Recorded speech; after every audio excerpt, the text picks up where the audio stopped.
Եվս մոտեցավ գնդակին, տեսնենք ինչ որոշում կկայացնեն Վեստ Արմենիայի ֆուտբոլիստները։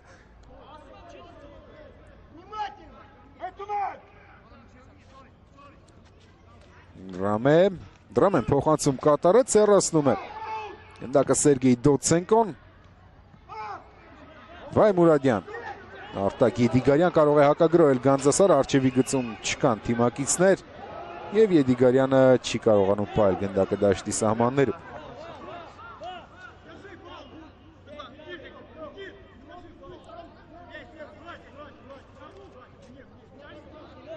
Արթուր Քարտաշյան, Քոչարյան չի շարունակվում, գրոհը սուլում է մրցավար Զավեն Հովհաննիսյանը, տեսնենք ինչ է տեղի ունեցել։ Դոցենկոյի մոտ որոշակի խնդիրներ կան։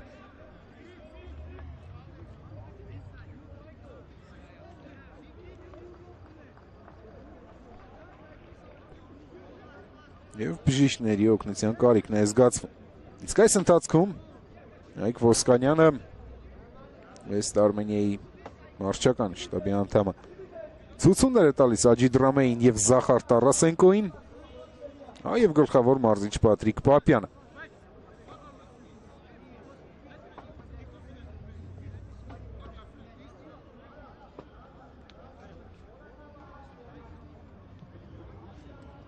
Սերգեյ Դոցենկոն մրցաշրջանի Մեկնարկից մինչև այս պահը մեկ հանդիպում է բաց թողել, Ուրարտուի դեմ խաղում Տիգրան Վոփանյանն էր պաշտպանում Գանձասարի դարպասը, հետո կրկին վերադարձավ 25-ամյա ռուս դարպասապահը և առաջին համարն է այս պահին Կարեն Բարսեղյանի։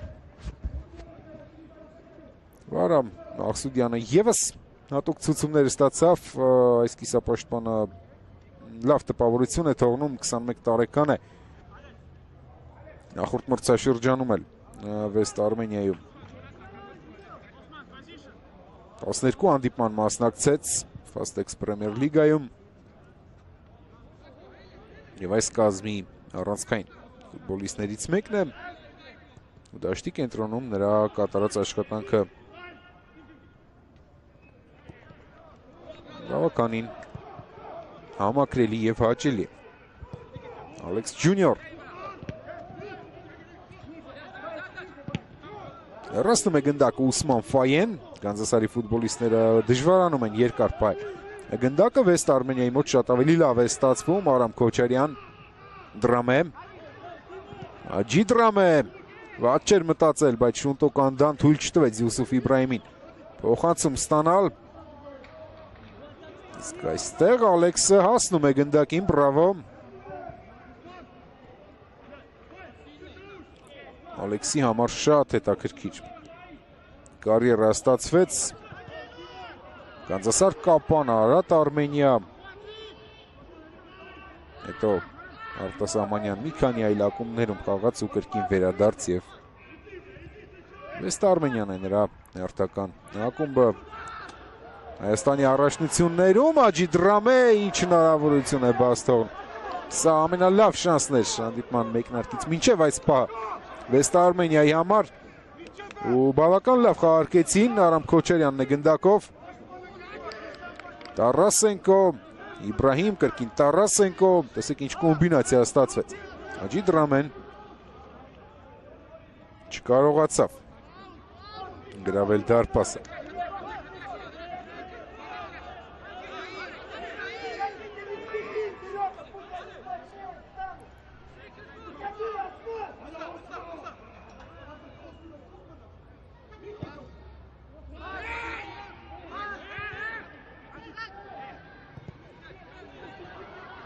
Վտանգավոր կարող է լինել, ձախ եզրով է գրոհում Գանձասարը, հարված հեռու տարածությունից Անդրիա Դրագոևիչ, ևս մեկ դարպասին հարված կարողացավ չեզոք հասնել Անդրիա Դրագոևիչը 32-ամյա Չեռնոգորացի դարպասապահը նույնպես մի քանի մրցաշրջան անց վերադարձավ Ֆաստեքս Հայաստանի Պրեմիեր լիգա Ֆաստեքս Պրեմիեր լիգա Մաղսուդյան երկար փոխանցում առաջ Լավ է ընդունում գնդակը Արթուր Դանիելյանը, Աջի Դրամե։ Այստեղ այդքան էլ լավ չհամագործակցեցին, բայց առանձին դրվագներում վեստ Արմենիայի ֆուտբոլիստների խաղը տպավորում է։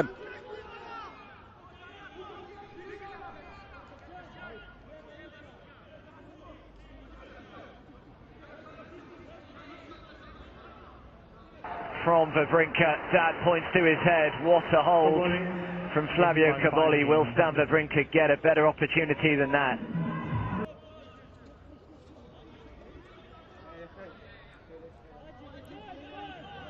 Կադեր Տրաուրե առաջ է ուղարկում, Աշոտ Քոչարյանը մտավ պայքարի մեջ, բայց կորցրեց գնդակը։ Թիմակիցները վերադարձնում են, Նիկիտա Ստեպանով։ Գավաթի խաղարկությունում մեծ ծավալի աշխատանք կատարեց Ստեպանովը, մի քանի անգամ նա խնդիրներ ունեցավ, թեթև ցավեր, վնասվածքներ, բայց շարունակեց հանդիպումը։ ฤดูกาลไหนใครๆก็เชียร์ Drame เพราะได้เวลาบรวย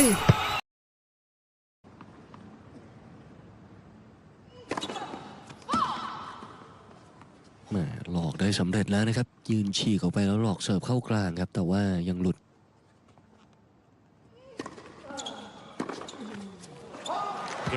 แล้วปั่นสปินได้ฉีกแล้วก็ดีดนะครับตำแหน่งยืนที่อยู่ในโซนซ้ายด้วยครับรับไม่ง่ายครับวอริงก้าเมื่อสักครู่ตีรีเทิร์น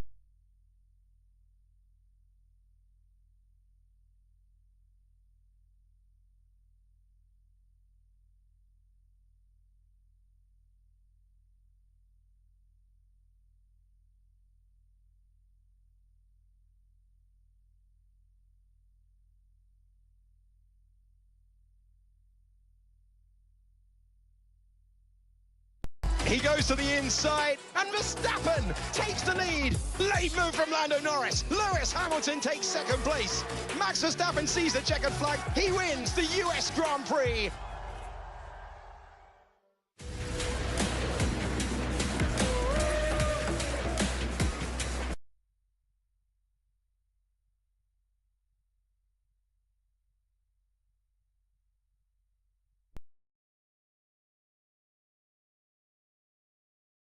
ๆฤดูกาลไหนใครๆก็เชียร์บอลเพราะได้เวลา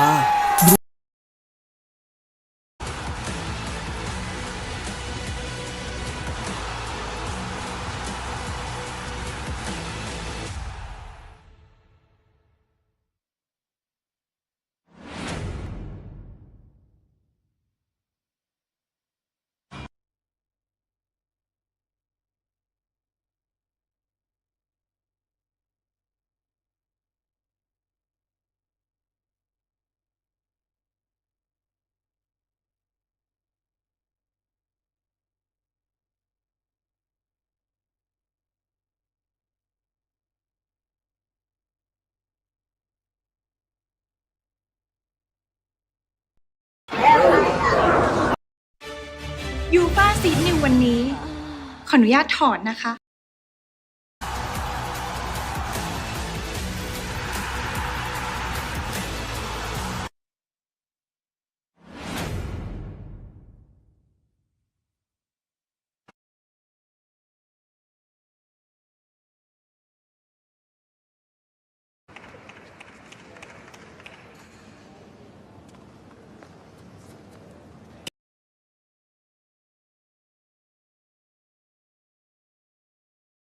เกมเสิร์ฟจริงๆครับโคบูลี่ผ่านเกมที่แทบจะสำคัญที่สุด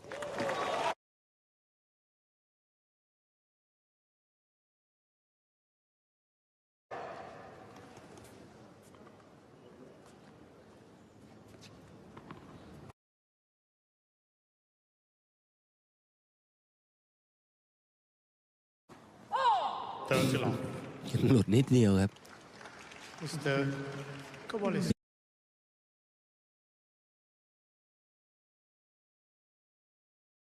ลูกนี้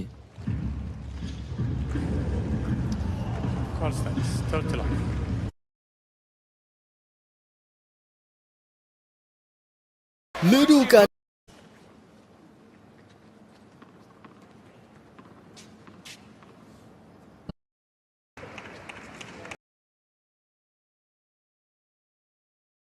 ไล่ลูกเสิร์ฟเลี้ยวไม่เข้านะครับ Mr. Kabali has 2 challenges remaining.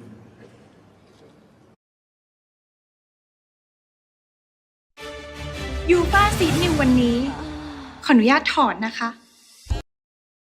เกมเสิร์ฟเมื่อสักครู่ที่เขาเซฟ3เบรกพอยต์ไว้ได้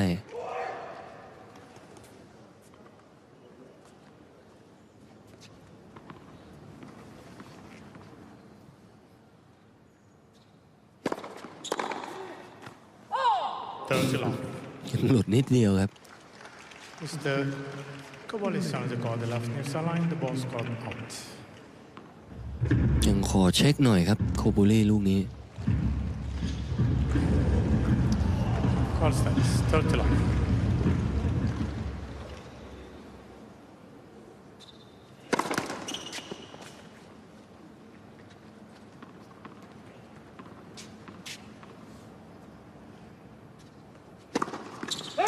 เบี่ยงก่อนแต่ว่า 30-15. วอริงกาไล่ลูกเสิร์ฟเลี้ยวไม่เข้านะครับ Mr. Kabali has 2 challenges remaining.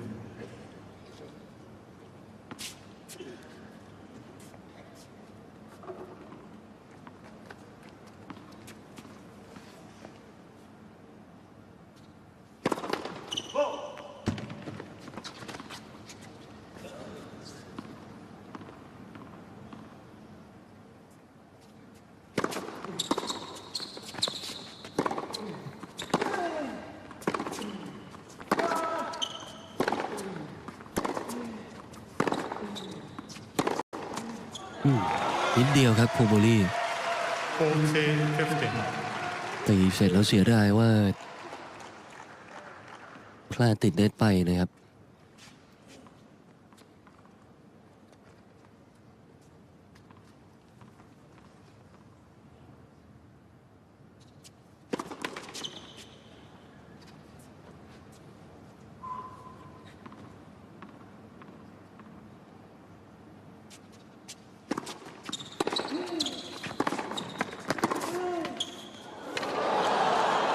บอลมาสะดุดเน็ตแล้วลงครับโคบูลี่ลูกนี้ 40-30. ยกมือขอโทษนะครับ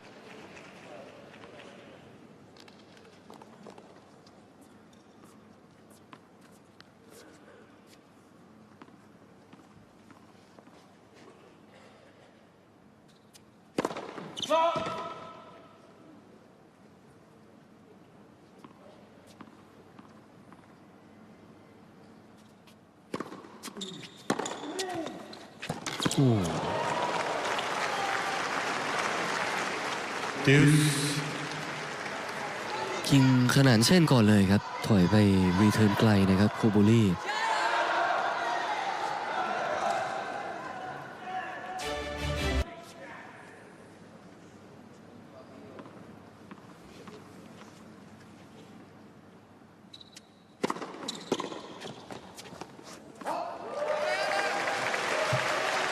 Terence Wawrinka.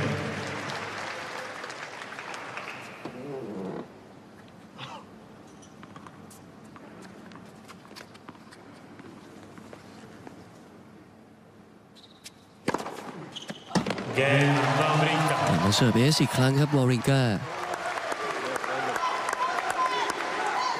Kabali leads by 5 games to 3.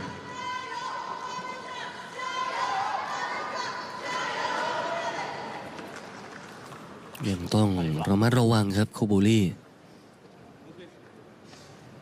เกมเสิร์ฟในเกมปิดแมตช์นะครับเมื่อวานนี้ก็มีสุดยอดการพลิกล็อกในคู่ของทอมมี่พอลกับอเลฮันโดทาบิโลนะครับที่ทอมมี่พอลเนี่ยเซฟแมตช์พอยต์ไว้ได้5ครั้งในเซตที่2แล้วกลับมาในเซตตัดสินได้นะครับ Long. 15 long.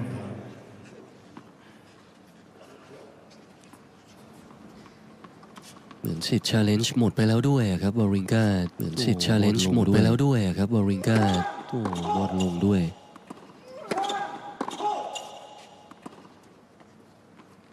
สิทธิ์ชาเลนจ์เขาหมดไปแล้วนะครับ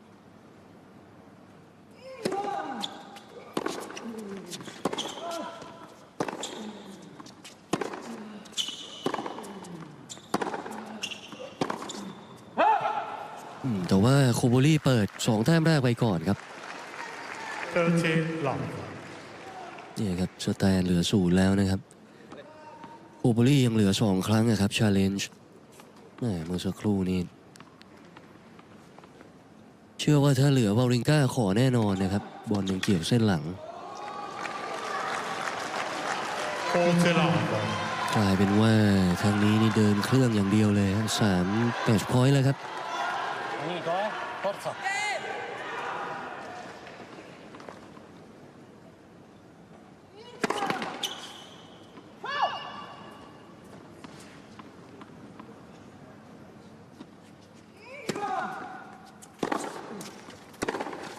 โอ้โหเนียบเลยครับเกมเสิร์ฟก็สถิติในการเป็นคนที่ชนะใช้ตัดสินเยอะที่สุดในปีนี้ยัง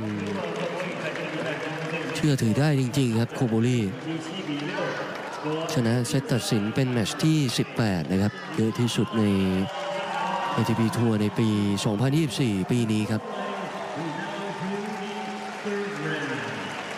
ผู้เล่นอันดับ2นี่ก็ชนะ15แมตช์ร่วมกันหลายคนนะครับในตัวเลขสถิติตรงนี้ครับทั้งแคสเปอร์รูทชนะ15แพ้4แล้วก็มูเซตติอูเบิร์ตโฮคัชแล้วก็เบนเชลตันนะครับก็ไม่ได้เปรียบวอริงก้าในเซตตัดสินในแง่แค่ตัวเลขตรงนี้อย่างเดียวแหละครับแต่ว่าในเรื่องของสภาพร่างกายด้วยนะครับหลายครั้งที่ในช่วงต้นเซตเนี่ยเห็นวอริงก้าก็หยุดวิ่งไล่บอลในบางมุมที่ค่อนข้างยากนะครับหยุดฟุตเวิร์กไปแต่ทั้งนี้ทั้งนั้นก็ต้องชมการบุกของโคโบลี่ด้วยนะครับวอริงก้าสะดุดนิดเดียวเท่านั้นเองฮะโดนเบรกเร็วในเซตตัดสินแล้วตามคืนไม่ทันนะครับยังให้เกียรติสแตนครับเมื่อสักครู่บอกว่าเป็นแมตช์ที่มันสุดๆอะไรแบบนั้นนะครับ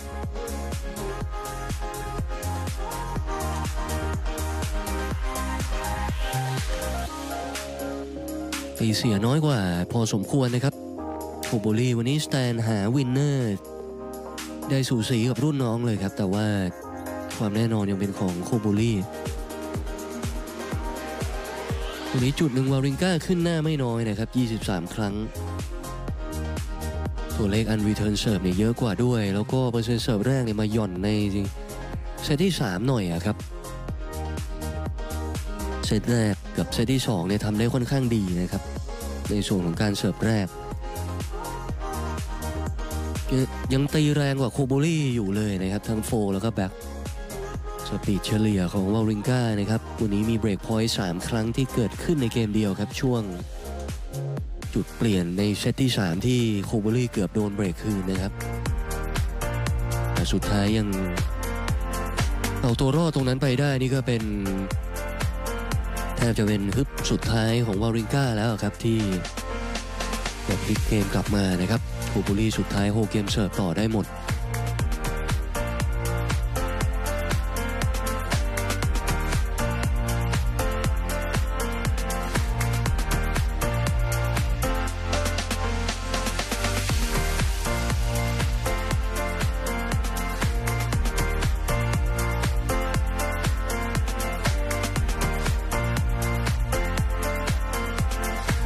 สุดท้ายวันนี้ในทัวร์นาเมนต์ก็ลงเล่นแมตช์ตกค้างในรอบที่2หลายๆคู่เนี่ยจบได้หมดนะครับ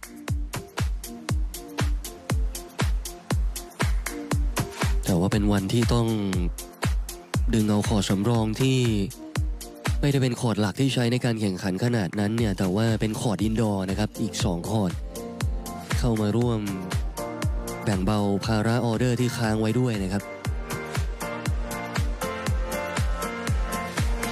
โจโควิชเนี่ยรออยู่2วันแล้วครับเข้าไปสู่รอบที่3ไปได้ตั้งแต่2วันก่อนแล้วนะครับพรุ่งนี้จะลงเล่นเป็นออเดอร์ในไนท์เซสชั่นช่วง 17:30 นาทีของบ้านเรานะครับโคโบลี่กับโนวัคโจโควิชด้านบนมีแฟรนซิสเตียโฟกับโรมันซัฟฟิลลินนะครับ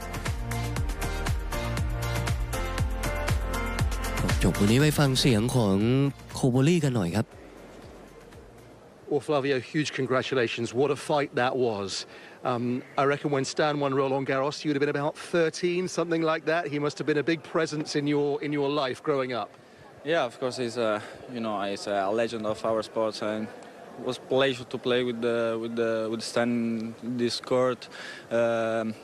Yeah, he also played with my dad when my dad was 39 and he was 20, so they changed something. Now I'm 22 and he's 37, 38, so it's a great ช่วงที่ Did you คุ speak ณ to พ่อ your เขา dad อายุ before 39 playing แล้ว this สแตน match อายุ today? Did you have that conversation with him? No, I don't like to play to because you also won against him, but he was young, and I don't want to talk with Dad about his opponent also. So I just played my tennis and I did well. You did very well. It was a wonderful match, and you're going to play another hero of yours in Novak Djokovic in the next round. What is that going to be like for you? Because he's somebody you look up to a lot. Yeah, he's my idol since when I started to play tennis. I grew up with his video, his match, and now I still going to bed to sleep with his shot. So I mean, it's a great thing to play against him, and I want to enjoy every point I will do in this court. Wonderful match tonight. ก็ Well done. จะใส่เต็มแน่นอนนะครับในการเจอกับโนวัคโจโควิชพรุ่งนี้แมตช์ที่คุณพ่อของโคโบลี่สเตฟานโนโคโบลี่นะครับเจอกับวาริงกาในเกิดขึ้นในปี 2003 นะครับโอ้วันนั้นคุณพ่อของโคโบลี่ชนะด้วย2-1 เซตนะครับช่วงที่วาริงกายังอายุ20เท่านั้นเองนะครับนี่เป็นผู้เล่นอิตาลีนะครับโคโบลี่ปัจจุบันยังเป็นมือ3ของอิตาลีที่แรงกิ้งอันดับ29นะครับปลายแรงกิ้งขยับขึ้นมา1อันดับมือ2เป็นมูเซตตินะครับมือ1แน่นอนว่าเป็นซินเนอร์เดี๋ยวเราดูสรุปวันนี้กันหน่อยนะครับเทย์เลอร์ฟริชชนะเทเรนซ์อัตมันไป2เซตรวดครับโรมันซอฟฟิลินชนะอเล็กซานเดอร์บูบลิกทารอนกริกสปัวชนะจอร์แดนทอมสันนะครับดิมิทรอฟวันนี้ออกแรง3เซตนะครับชนะซีซูแบกส์ไปได้ฟรานซิสเตียโฟชนะความหวังสุดท้ายของชาวจีนในปีนี้นะครับโจยี่6-2 6-4แล้วก็มาโกสกิโรนผ่านเข้ารอบไปได้นะครับดาวิดกอฟแฟงโอ้โหชนะมูเซติเลยฮะกลับมาทำผลงานได้ดีอีกครั้งนะครับโอเกอร์รูเนอร์ชนะเบเรตินีแล้วก็โคโบลี่ครับเข้ารอบไปได้ทั้งหมด9คู่วันนี้ครับเป็นแอคชั่นที่ตกค้างในรอบที่2ทั้งหมดเลยนะครับ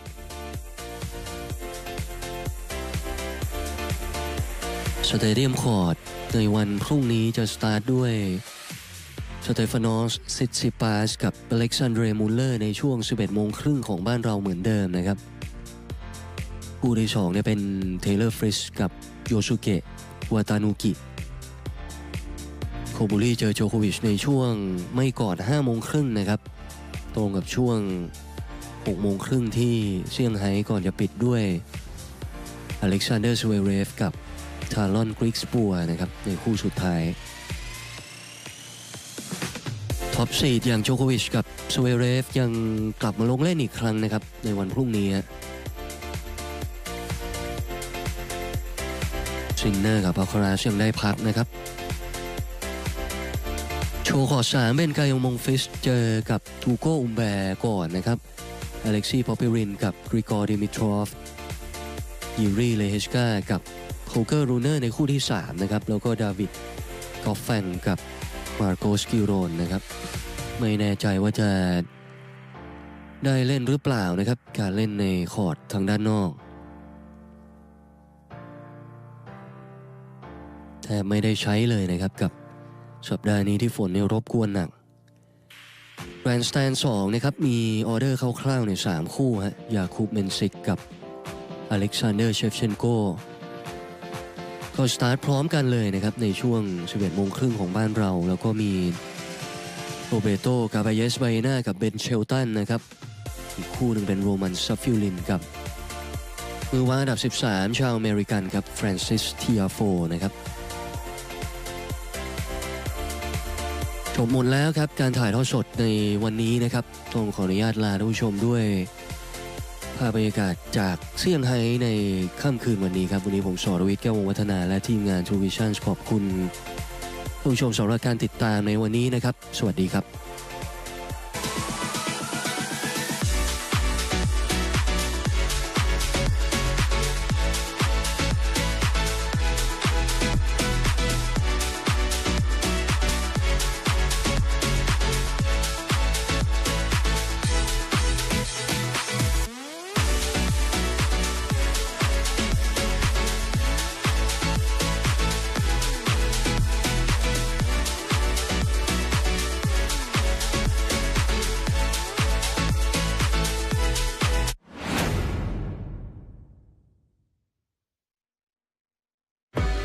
Formula One returns to the USA at the Circuit of the Americas. Welcome to Austin. Mighty reaction time from the Papaya McLaren. Lando Norris takes the lead of the US Grand Prix. It's such a great atmosphere. He goes to the inside, and Verstappen takes the lead. Late move from Lando Norris. Lewis Hamilton takes second place. Max Verstappen sees the checkered flag. He wins the US Grand Prix.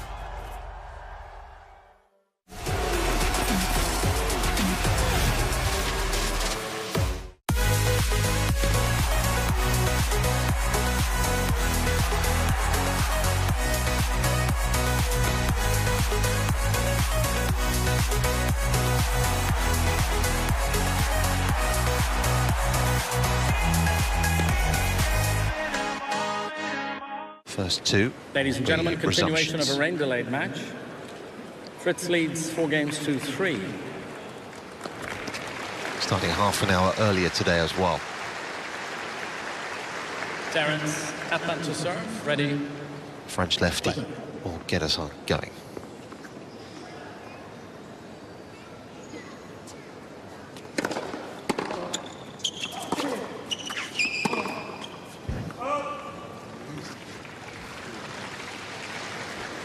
The 15 love.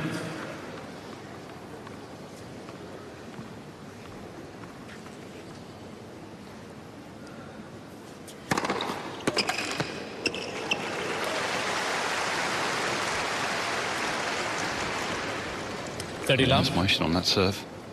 Fritz has actually only been able to win 4 points on return.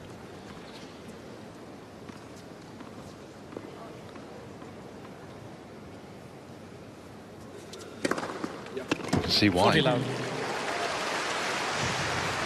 a swing to that.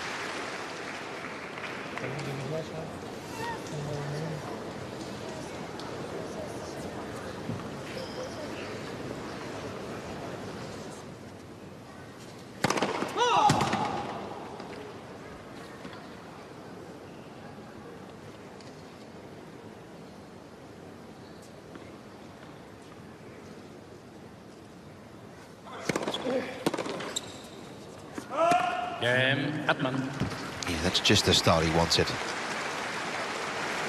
Pretty funky character, isn't he? Got a bit about him. 4 games all. Looks like he's got a bit of charisma, as so many of the French do. He's talked about how he's tried to keep control of his emotions in matches, almost got himself defaulted. I think this year, I forget where it was, but hit a ball into the crowd. I think it kind of shocked him, and so I need to do better.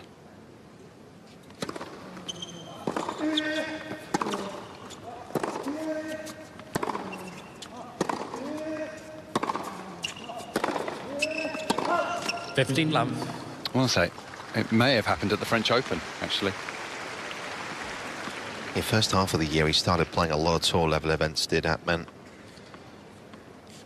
A lot of qualies, played in North America a fair bit, but second half of the year has had to readjust the schedule.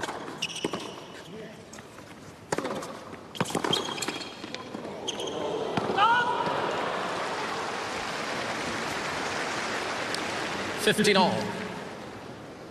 After Wimbledon has only played 2 tour-level events. There's Mike Russell.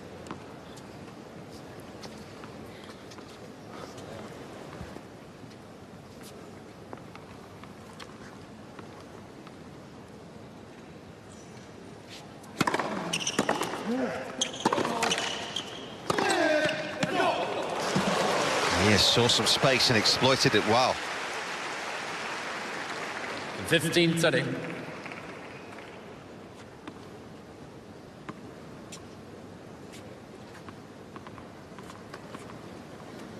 Fair amount of rip to that. Hook spin to that as well.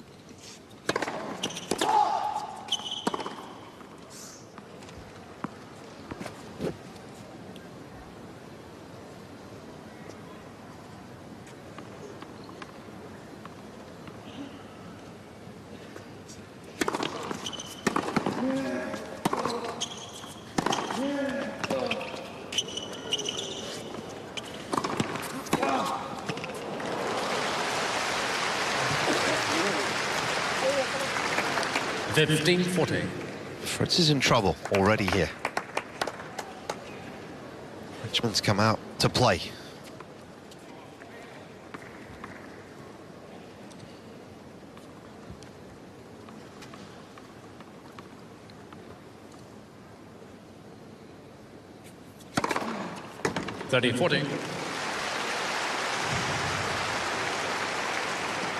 It's always a reliable shot for Fritz, that first serve. Try and get himself out of trouble with another one.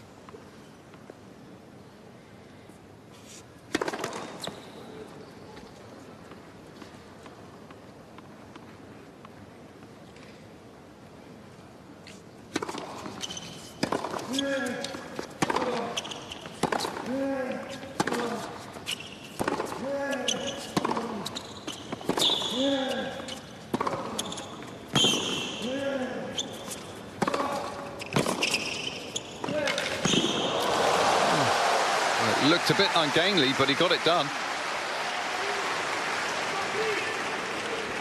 Yeah, it looks as though this ball was going to get away from him, didn't it, here? Didn't quite make up the ground, just misjudged that, but good stretch, good control. The team will be happy that he came forward, finish at the net.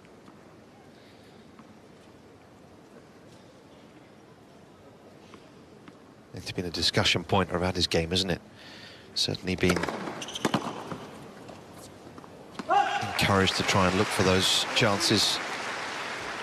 Advantage Fritz. Wolf Oswald in the middle. There's the physio of Taylor. Does all the pre-match warm-ups as well, post-match. Big part of the team is Wolf. Massive part. He's been the last 2 or 3 years.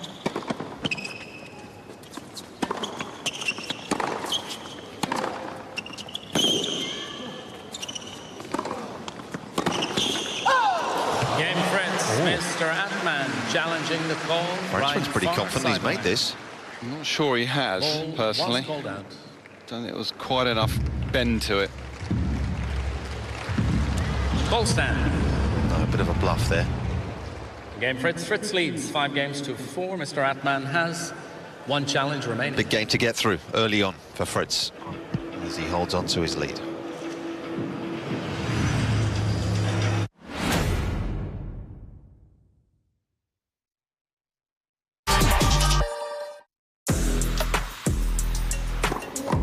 I inspire the whole generation, even if I'm next generation, and I really like to mix the game, my game.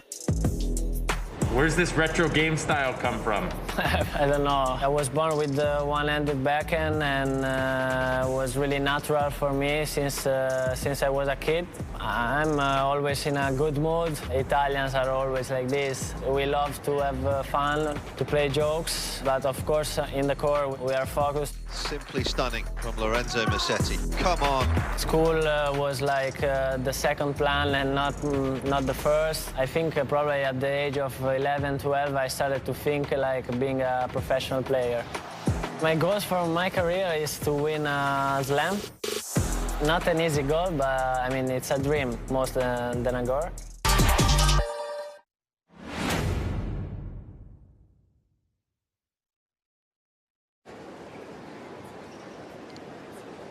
It's in the DNA, I think. Yeah, posting things on Instagram, swimming lengths and handstands while doing 10,000 rip curls. all sorts going on. Yeah. It's very much his way of being.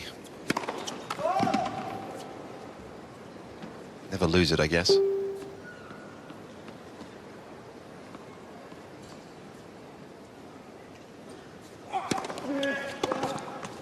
Love.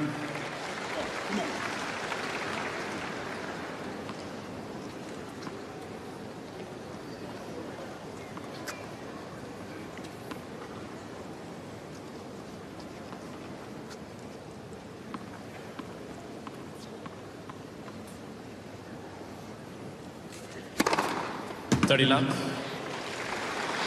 And some serve. Speed of the motion. That low ball toss. Loving it.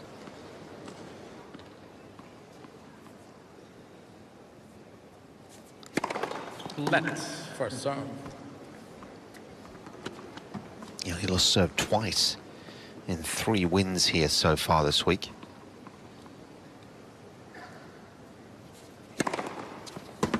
Love.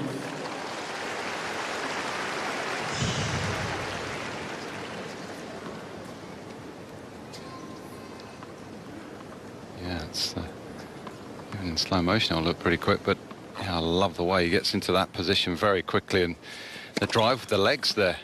Very impressive, head and chest up.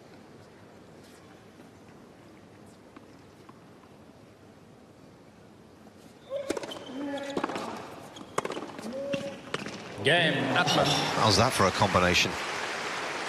The ball's back on him quickly, but dealt with it very calmly. 5 games all. Well, you see him play a couple of games like this on serve, you're thinking, well, it's only a matter of time before he makes the breakthrough to the next level. Might just be between the ears with him.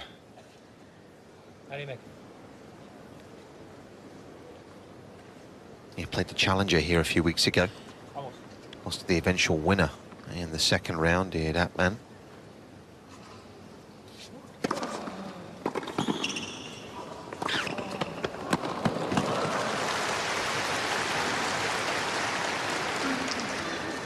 Love.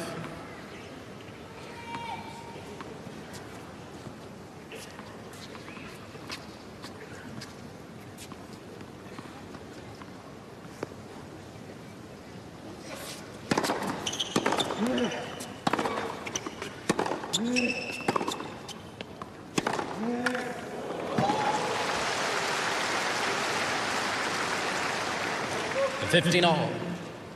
His style of play, he'll definitely benefit the quicker courts.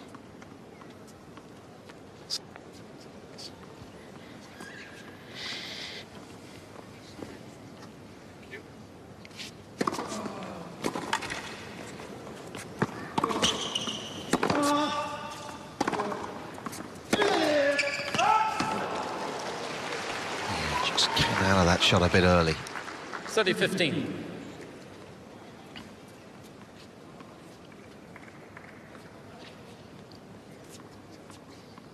There's a tour veteran, Edouard Roger-Vasselin.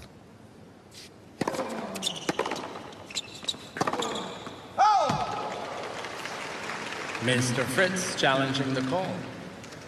Right near sideline, ball was called out.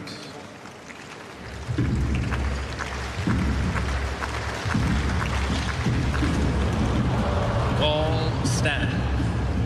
Fritz once again having to dig deep 30 all. on Mr. Fritz serve here. has 2 challenges remaining.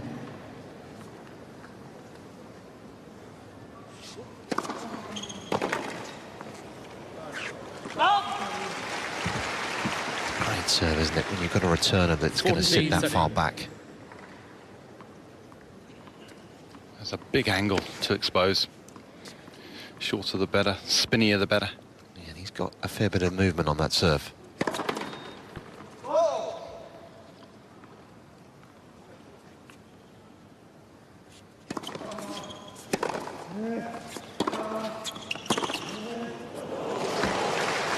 Moved onto it so well, so quickly. Deuce. Very much a fast twitch type player, Atman.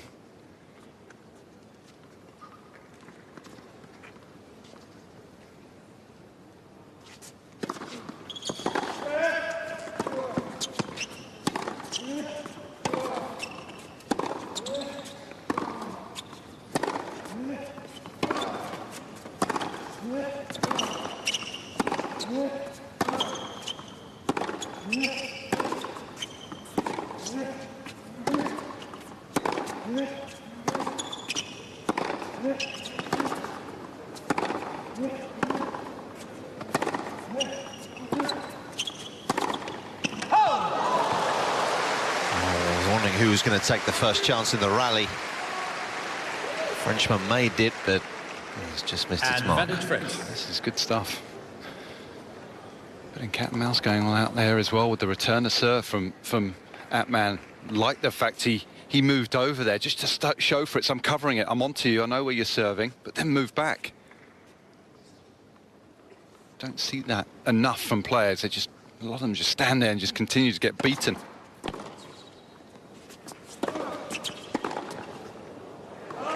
Game Fritz. Fritz being given a real examination here. Fritz, please. A match that started on Saturday and will finish on Monday. Still yet to find a way through the first. Oh,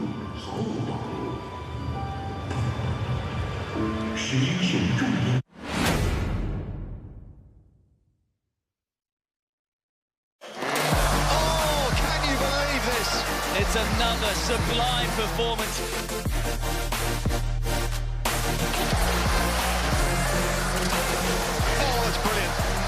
To hear the crowd after that one. Oh, wow. Sealed in style. Oh, that is simply outrageous.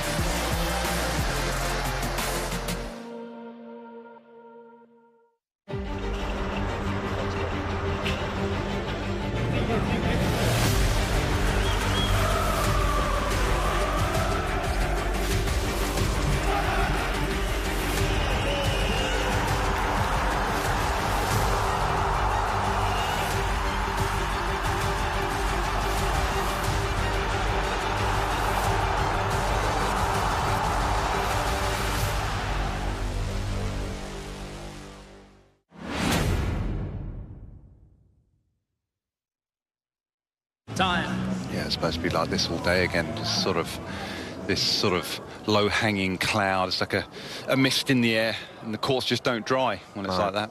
It's been so unfortunate for the organisers here.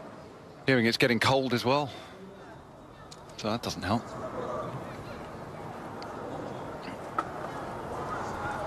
Yeah, hopefully we'll be able to get some play later on the outside courts, and they can get this second round completed. Move on.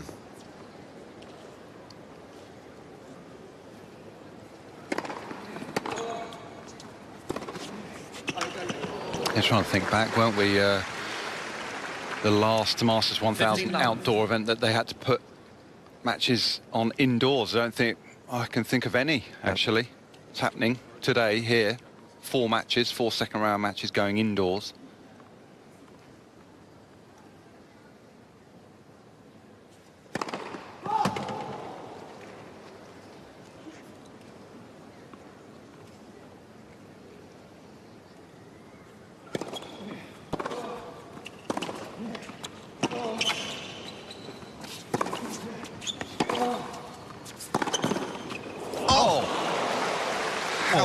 Pulled that one off. I mean, looked like he ran out of room. Oh, impossible shot to pull off. Obviously not.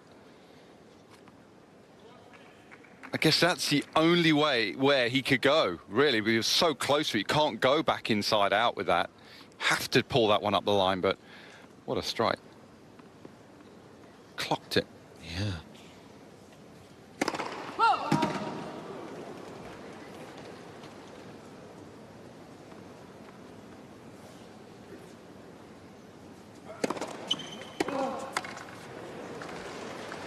40 love.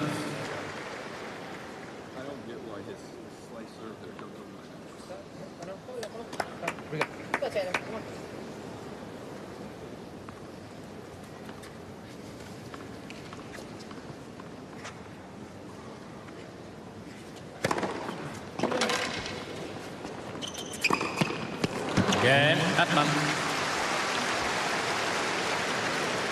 More than a match right now. 6 games all. Sizable Time goal break. from the rankings here, but you wouldn't know it. Both players have received 1 additional challenge. Well, this year, Fritz on the whole has played the big moments very well. Looking at the tie-break record of Fritz, almost at 70% win percentage, and look at that for serving. Yeah. And only lost 4 points on serve.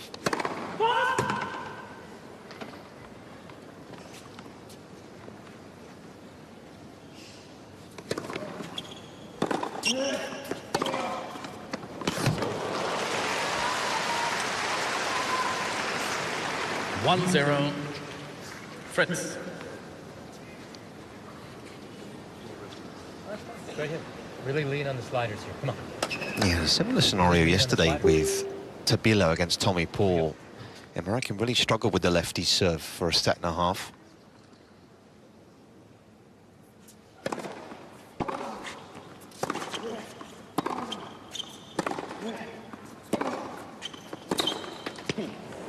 Yeah, good instruction for Mike Russell. Lean on the slider, he was there. 2-0. Comfortably. Feels $1 million right now, Mikey Russell. Yeah. Got it right. Exactly. Huge relief. 2-1. I'm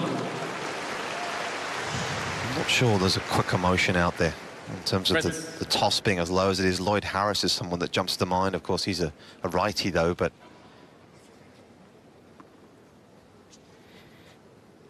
Yeah, I'm with you there. Can't think of any.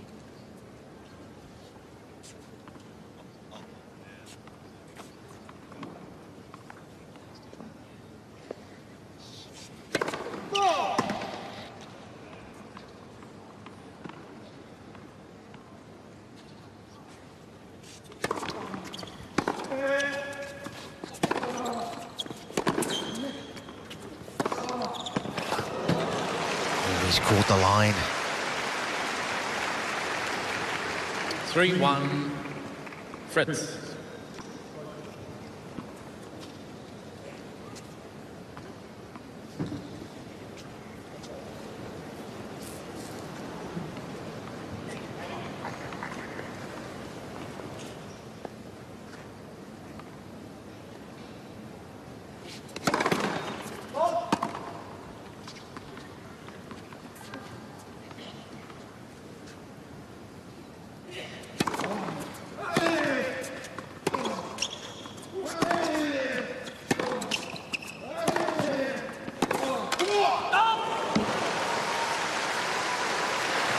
Tough one to take on up the line. 3-2. Fritz. Comme ça, c'est comme ça. I'm trying to drag that one back cross court.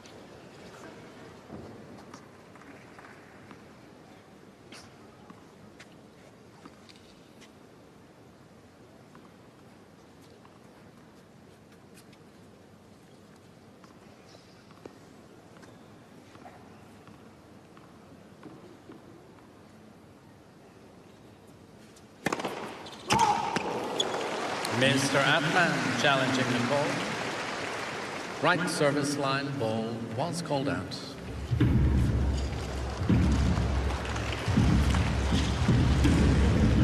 Call overturned. Just incredible serving. He's actually only averaging about 181 Ks for a first serve, which certainly isn't breaking any records, but he's making life very uncomfortable. Yeah, where it's good is the disguise. It's very difficult to pick where he's going. That's where Michael Russell, you could hear giving Fritz instruction, trying to help him out.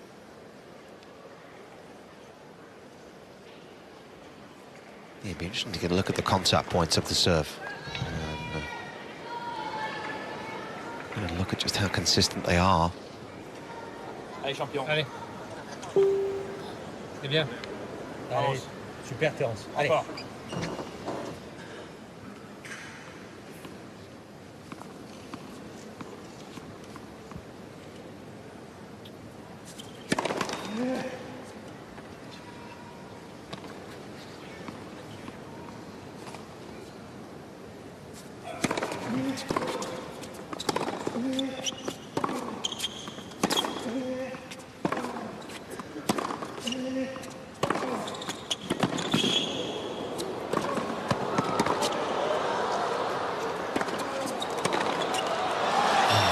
Almost paid a price for not putting him away initially. Just had enough on the smash.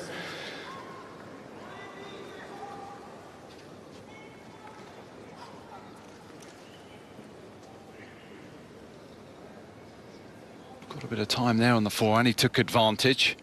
This one should have gone away. Just couldn't find the angle he was looking for. It was too central, but that was a good lob. It was landing right on his baseline, so a very good smash.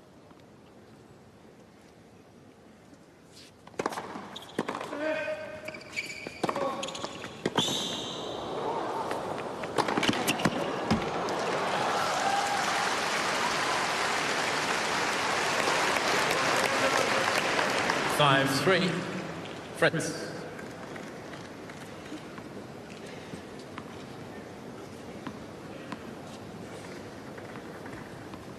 One of those chest-beating coaches, Mark Russell. He's a guy who keeps himself very calm on the sidelines.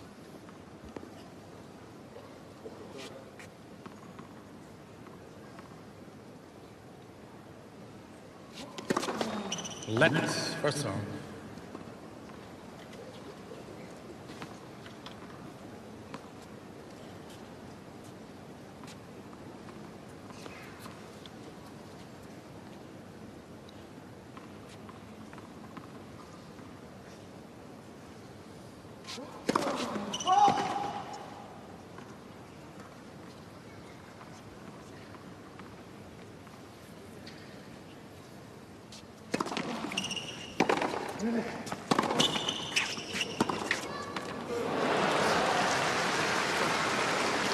Six, 3, Fritz.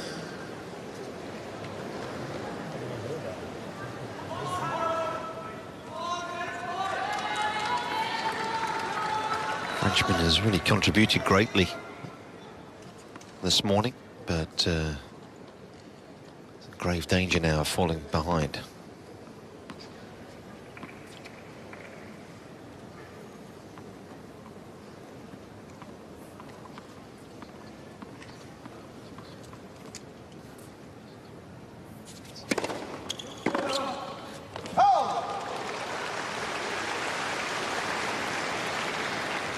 Six, 4, Fritz.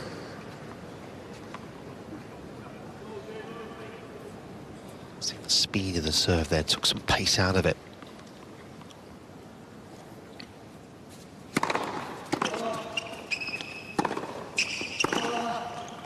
Game first set, Fritz. One of the best backhands in the business, Taylor Fritz.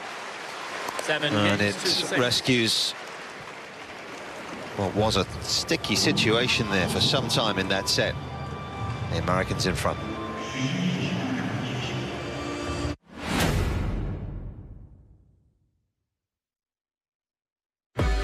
Formula One returns to the USA at the Circuit of the Americas. Welcome to Austin. Mighty reaction time from the Papaya McLaren. Lando Norris takes the lead of the US Grand Prix. It's such a great atmosphere. He goes to the inside, and Verstappen takes the lead. Late move from Lando Norris. Lewis Hamilton takes second place. Max Verstappen sees the checkered flag. He wins the US Grand Prix.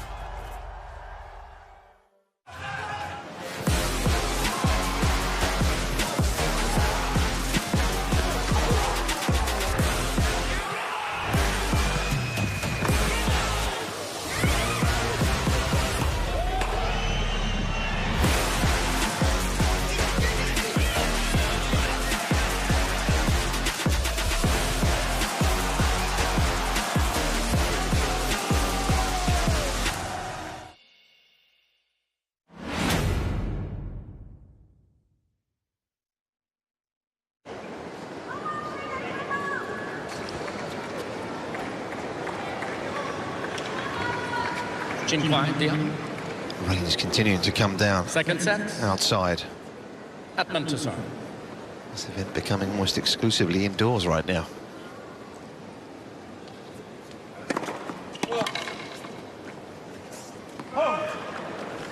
I'm trying to see whether Atman's actually hitting that ball toss on the way up, or is it just at the peak? It's hard to tell. Tight, isn't it? Yes, tight. We need the super slow-mo to really see. From that, real time, it looks as if he's hitting it on the way up. That's very unique. There's not too many players that have done that. You know, Casper Ruud's very close to hitting it on the way up. Dolgopolov was very close. Lloyd Harris. Yep, Lloyd Harris, another one. Carsten Brash. Remember him? Just thinking that, actually. A very unique motion that he had back in the day. This is it. We'll get a closer look here. So, I mean, that's on the way up, isn't it? I mean, well and truly. Yeah, that hasn't peaked. Certainly not on the way down.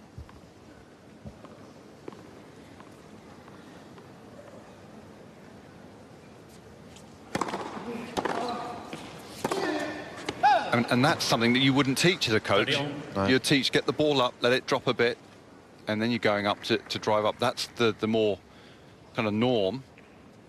That's something that's kind of evolved and something that he's felt comfortable with as a junior and through the ranks.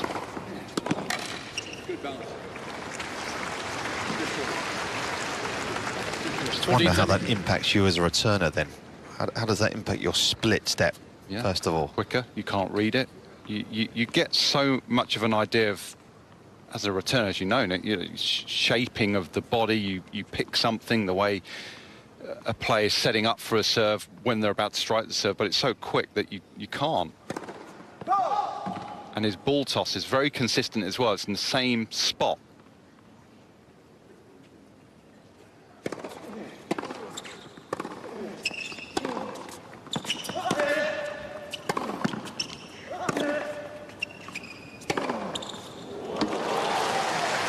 Careful he doesn't get too deep, because the forehand can be a bit spinny. Deuce. And therefore it drops a bit short. I was reaching out for that one. Needed better footwork there, man. Need to get up to that one.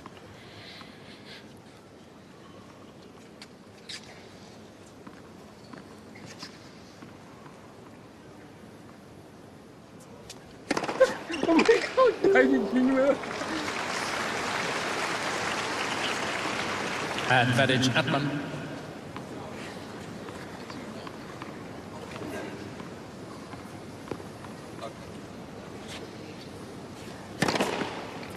Game Atman. It's the flatter one.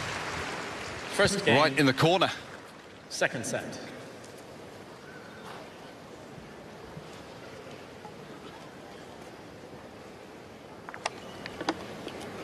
You have a look at their contact points on serve. Very similar contact points you can see there, but done differently, because and obviously we just saw on the way up he's hitting the ball. Fritz is on the way down, so actually the contact is very similar, but the groupings there you can see very good from Atman, especially the one on the juice side.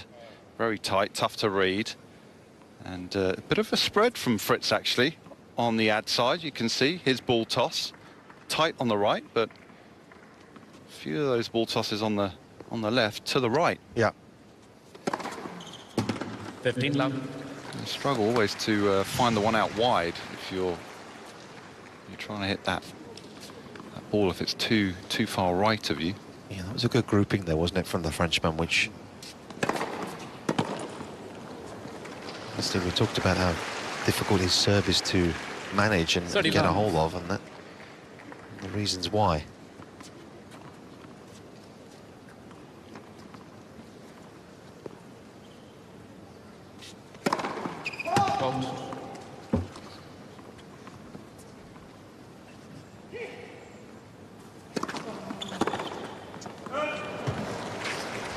There's only an inch difference between the two as well in height. Fritz 6'5", Atman 6'4".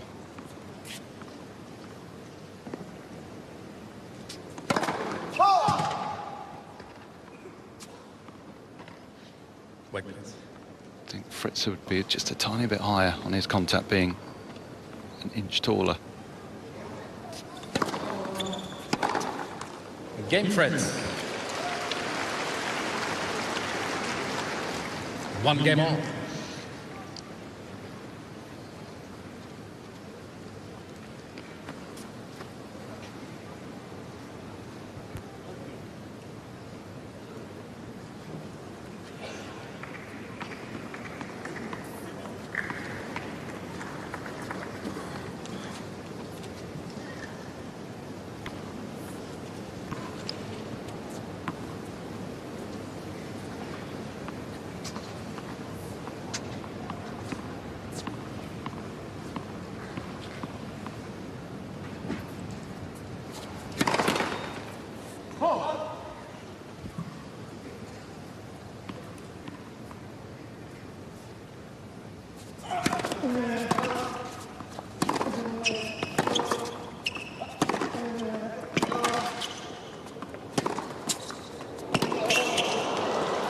What a spread.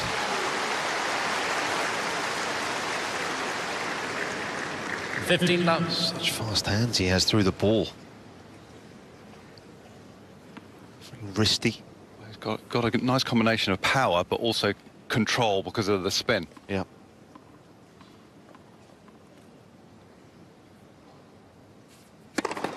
Let's first serve.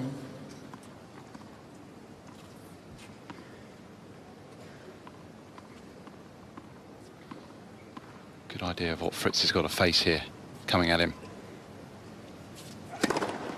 Oh, you don't even see it.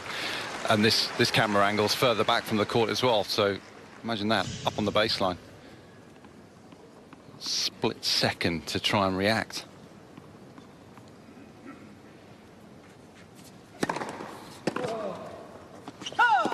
Forty love.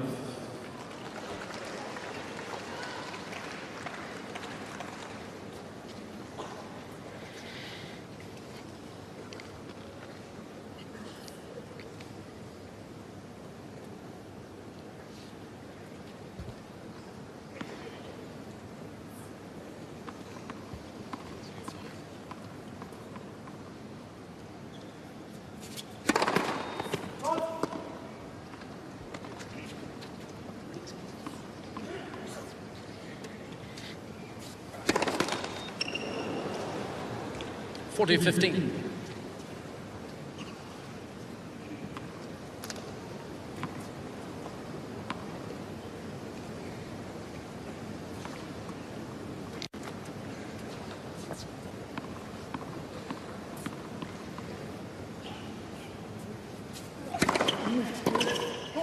Game at one.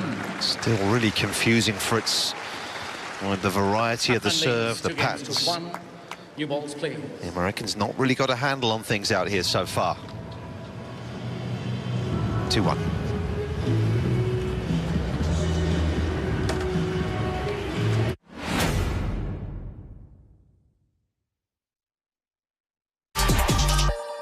We have 8 contenders left standing in wonderful Acapulco. Alex de Minaur keeps his title defence alive, and you can see what it means to him. Jack Draper, he is making light work of his route to the semi-finals. Oh, a wonderful finish. Ruud breaks new ground in Acapulco. Sheer force of will has propelled Holger Rune back into the semi-finals in Acapulco. 2 tough gladiators going at it. I think we're set for a really good match. An electrifying set of tennis from Alex de Minaur. Acapulco belongs to Alex de Minaur again. 2-0.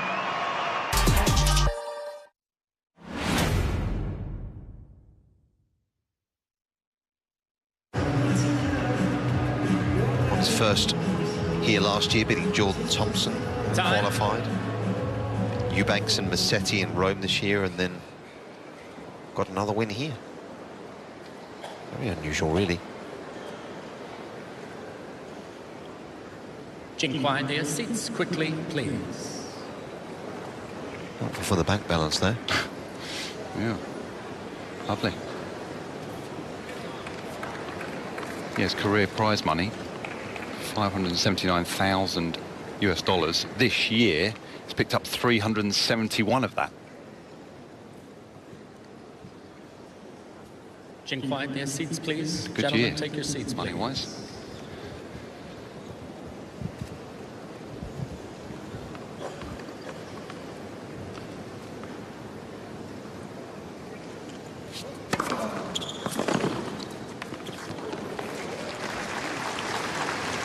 Just keeps on going there. He's gone there so often. 68% of the time. I think he's only lost 1 point when he's gone out wide.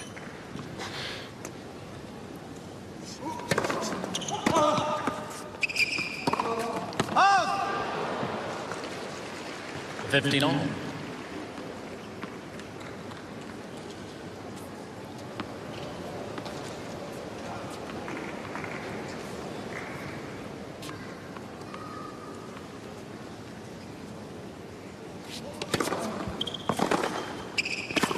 $30-15.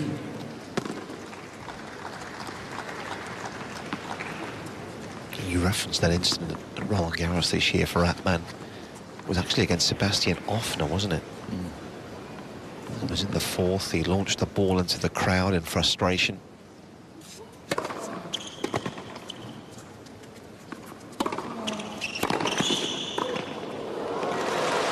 To have the supervisor on took about 15 minutes for it to be all sorted out, but it was a rather ugly scene. Yeah, he was lucky. It was one of those situations where actually the umpire actually asked how the spectator was, and she actually said, "No, I'm fine. It's okay." I think if she had said, "No, I'm in pain," or I think he would have gone. Very similar to Mickelson in the final of Winston-Salem this year. Yeah, in Sonego, the lady there that got hit was said, "No, don't cancel anything. I'm fine." But if she had said, "No, I'm hurt," could have been deefed. Game Fritz. He was slapped with a fairly substantial fine by his standards, $25,000, which was a third of his prize money, but was allowed to play on.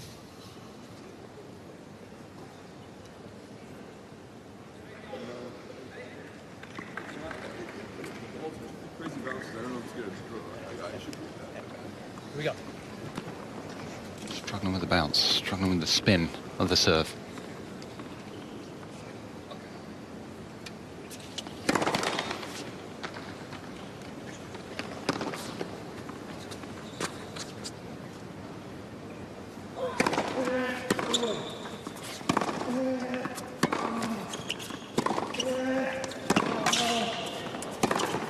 Oh, what a great combination of forehands that was. We saw everything in those three forehands. The high loopier, spinnier one, and the flatter one. More power. That was taken low, and then that one even lower, more angle.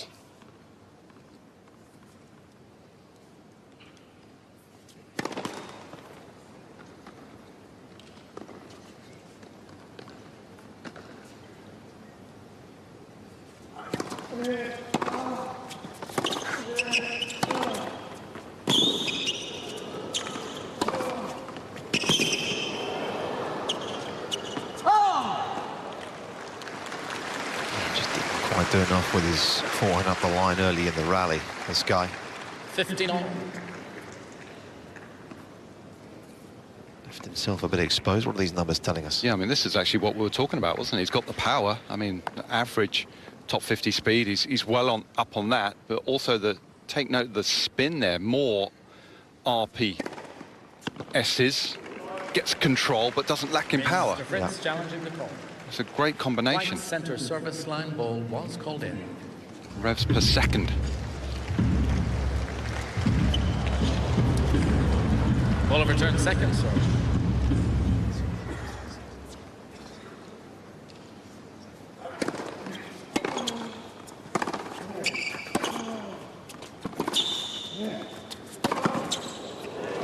Couldn't get enough on that wide one. Defensive forehand, and Fritz was quick to pounce. They're the moments he's got to take his chance because he's under a bit of pressure in the rallies. Here we go. Here we go. Come on. Here we go. Good rep.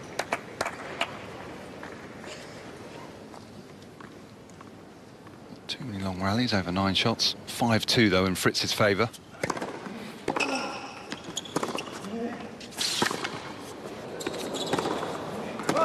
15-40. It's going long. It's just looking at the shorter rallies, actually. That's where Atman's having the most success, notably because of the serve. Under 5 shots, 37-31 in his favour. Yeah. Couple of chances now, though.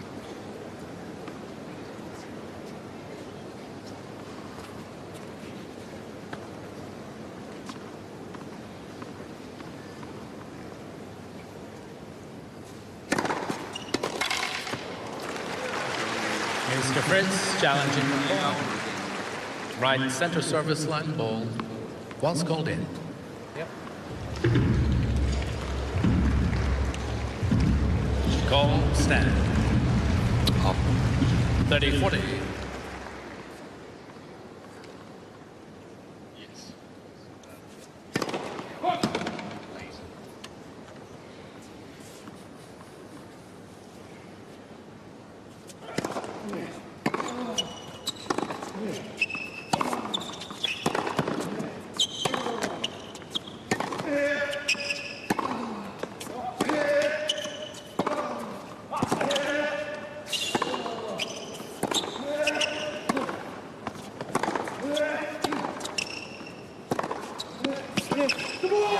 Tremendous stuff from the Frenchman.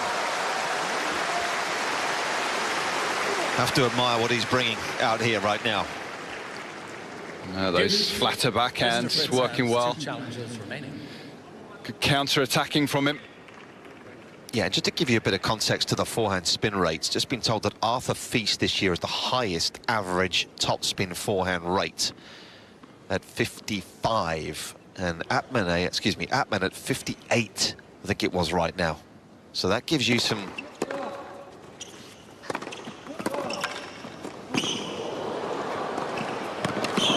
back there, some context to just how much spin he's got on the forehand out here today. Advantage Fritz.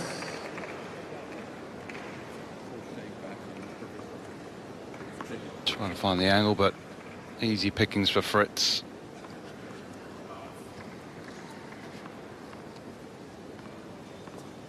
Quite as many winners coming from the Frenchman, though, in set 2 so far.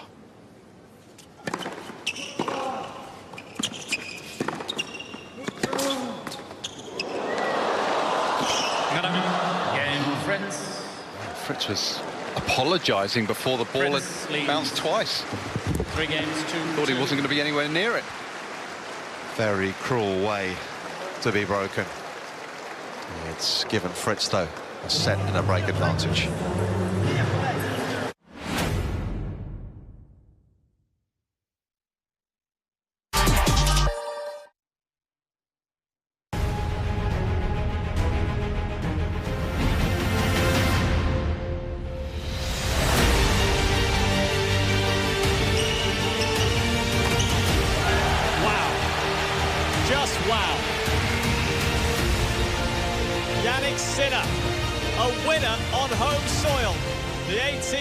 Italian stands above the rest in Milan. Obviously, trying to enjoy every moment, which I've done, and I try always to do on court. And yeah, I think at the end was a very good week.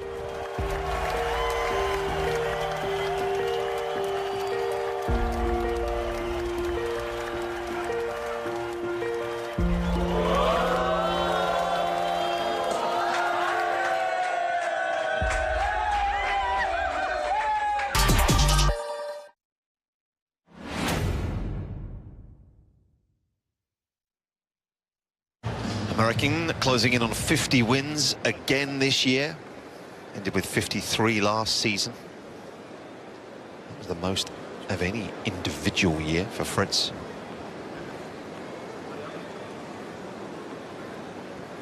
Seats For a top 10 wins this year, that's been one of the standout aspects of his season. He's had 7 top 10 wins, has Fritz this season. It's the most of any year. He had 3 last year.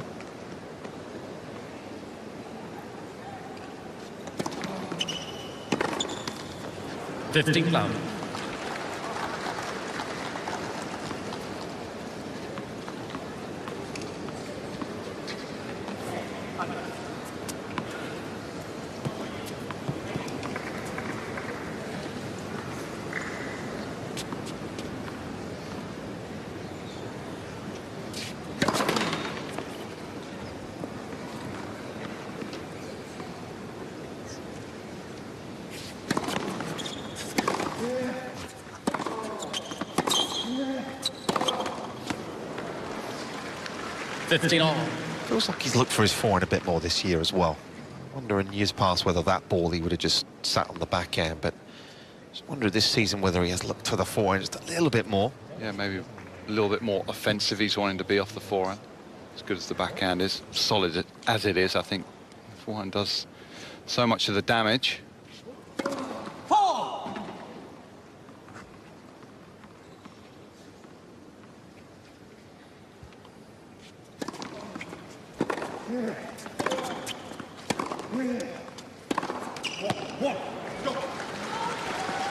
Let's go. 15-30.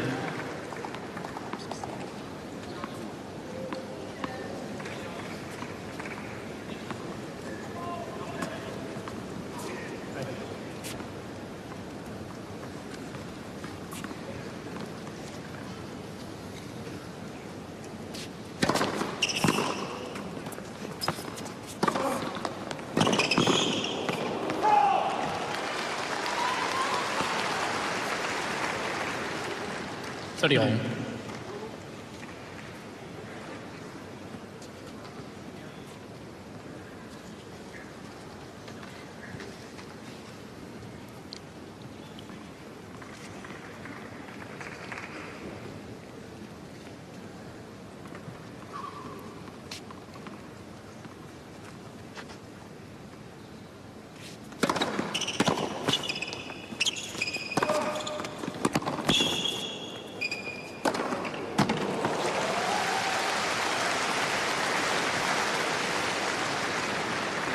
If you look at the breakdown from the back of the court, something we talked about the other day, of the top 20, the percentage of players that hit the most backhands, Medvedev actually has the most at 53% of backhands hit during a year. De Minaur and Fritz the next most, both just below 50.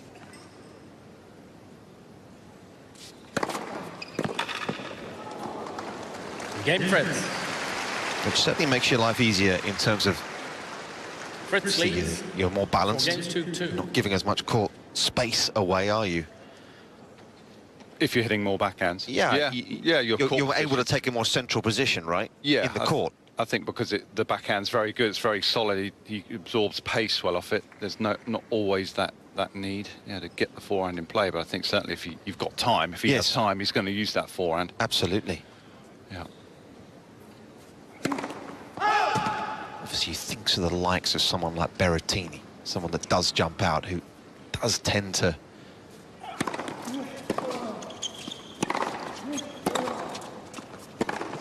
Yeah, I think significantly favour one side. Absolutely, yeah. He's happy to give you that one up the line. Yeah. If you hit it well, too good. Otherwise, he'll back himself on the running forehand, but you got to keep it away from his backhand. That's what he's thinking, because he's only really slicing it off that wing or blocking it back.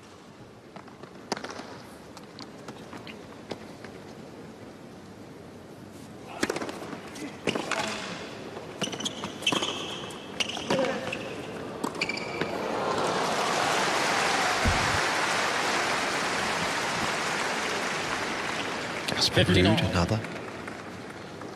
Something like to hit forehands all day long if he could.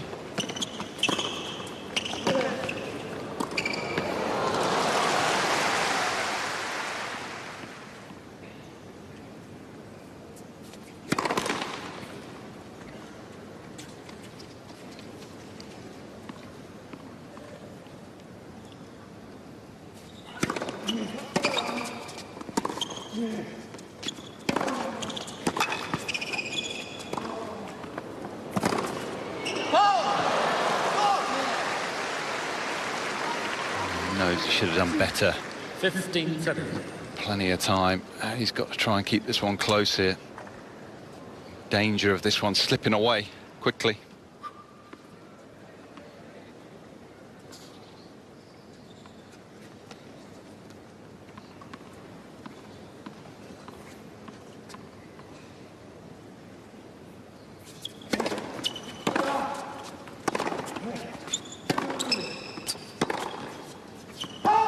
Fritz is getting a lot more balls back into play here off the return. And now looking a little limited. Making more inroads and more break points for the American.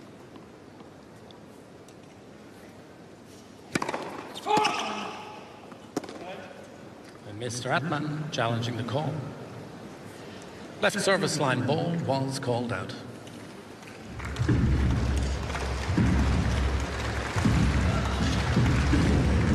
Ball stand seconds, sir.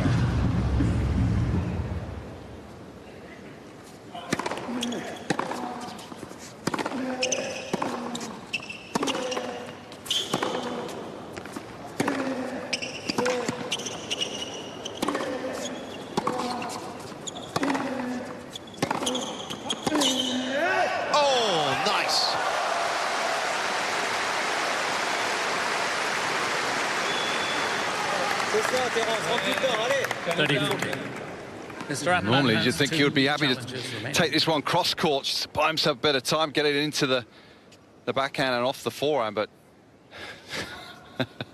that was one eye roll and a half, that was, wasn't it? Yeah. Didn't see that coming.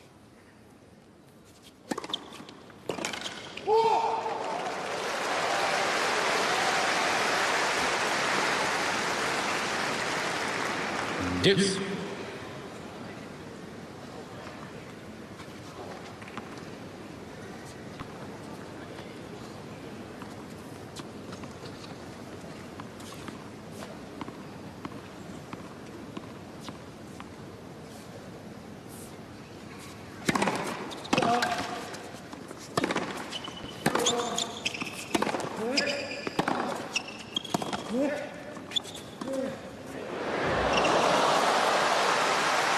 All sorts of options from there.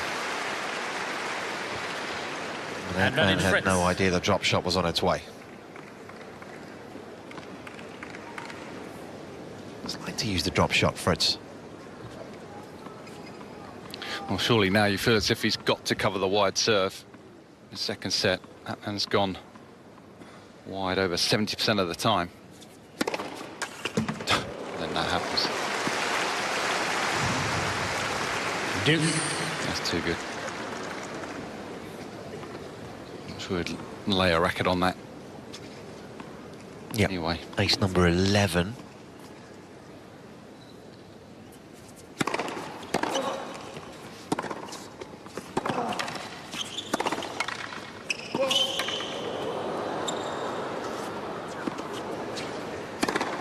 A 22-year-old defiant here.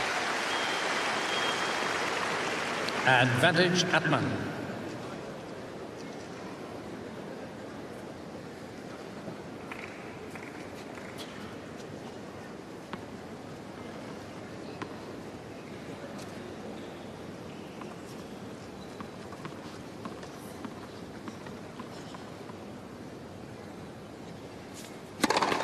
Let first serve.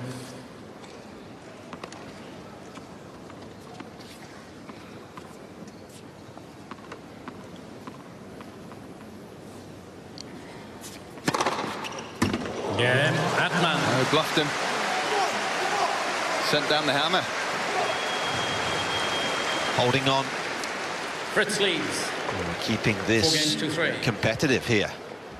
Fritz still up a set and a break.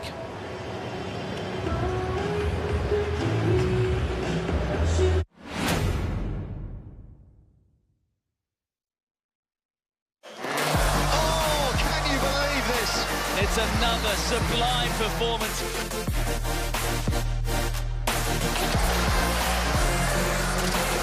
Oh, that's brilliant. And he wants wants to hear the crowd after that one. Oh, wow. Sealed in style. Oh, that is simply outrageous.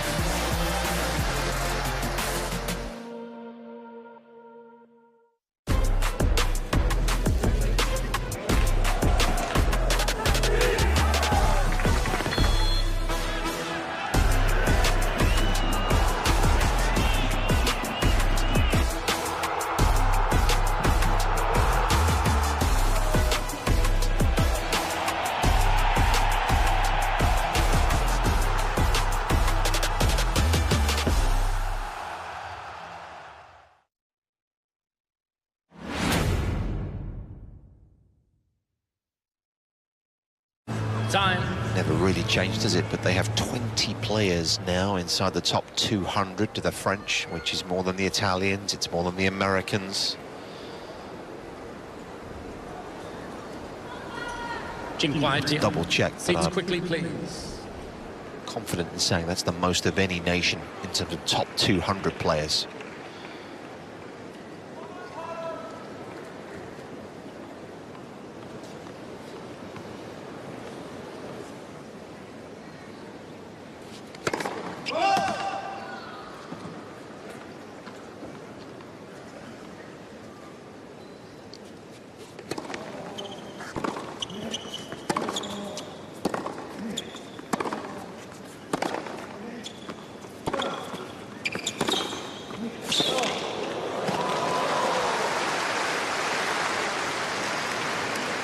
Love 15.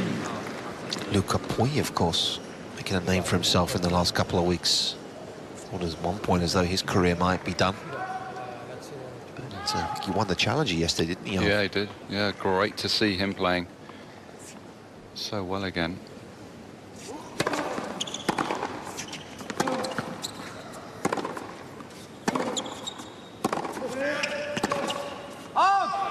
Been a long road back for him.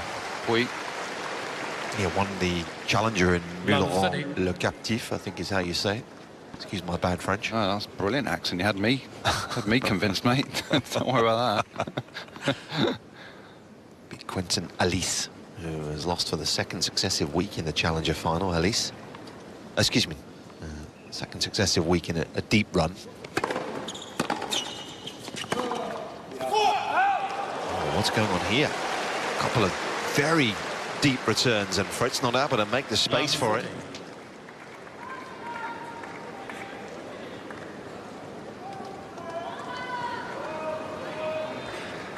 Look at Puy actually 125 actually in the rankings. It was Alice that got himself just inside the top 100 again.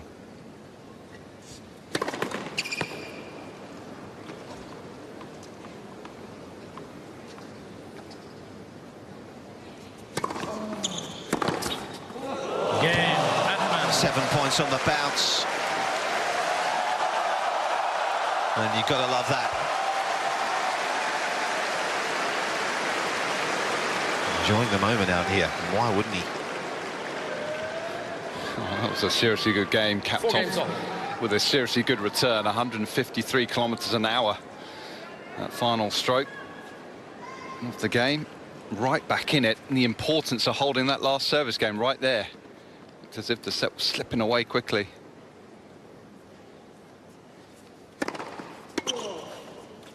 $15 love.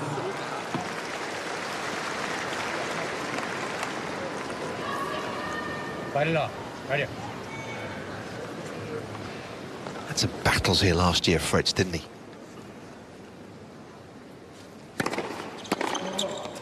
I remember he played Watsunuki in his first match here last year, did Taylor. 30 love. Won that in 2 hours and 45 minutes. 4 in the third, then lost to Schwartzman in a match that was almost identical in terms of time. 6 in the third.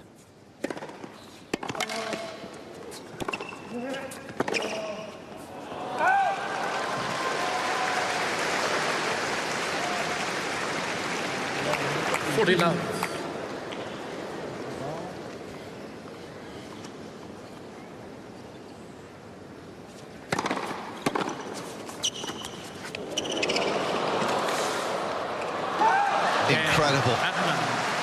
A tear of 11 straight points for Terence Atman, all in a day's work. Atman leads 5 games to 4. And if he can break here, he'll take us the distance.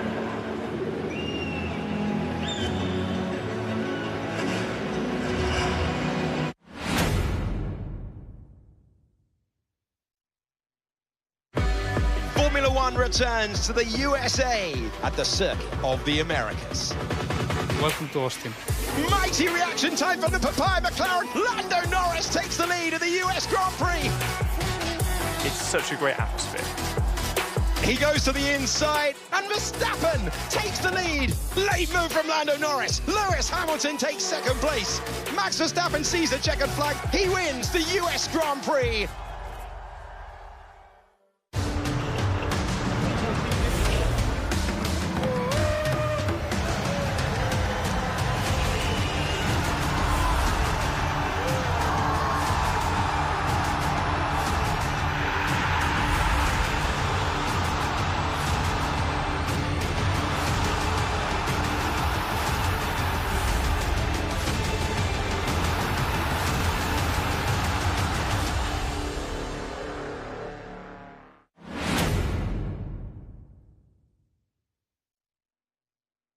French left-hander has been a joy to watch out here again.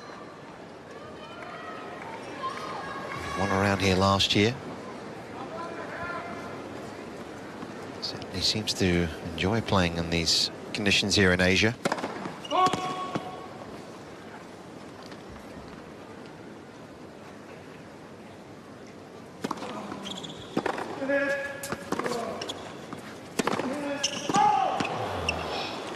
love.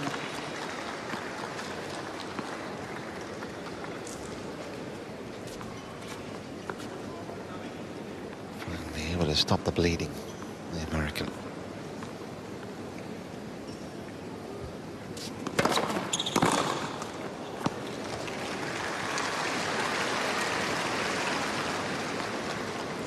Study love.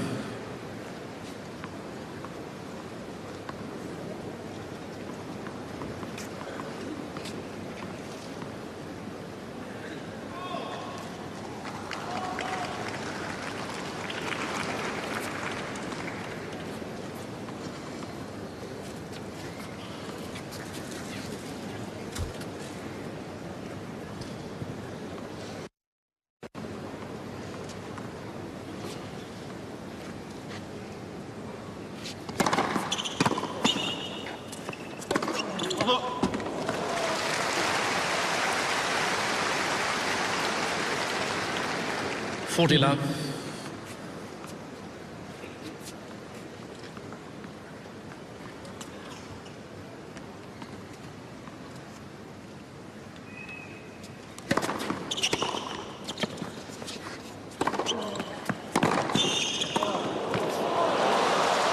Just didn't think that ball was going to come back with as much purchase as it did.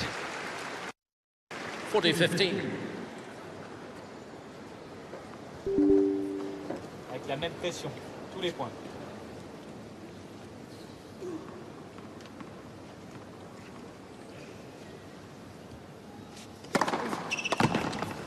Game Fritz. 5 games all. Nice pop to that serve. Always been a good indoor player, Fritz. A bit more out of his game, a bit more out of that serve. Actually, since coming indoors, serve has been 6 Ks quicker. The advantages playing indoors.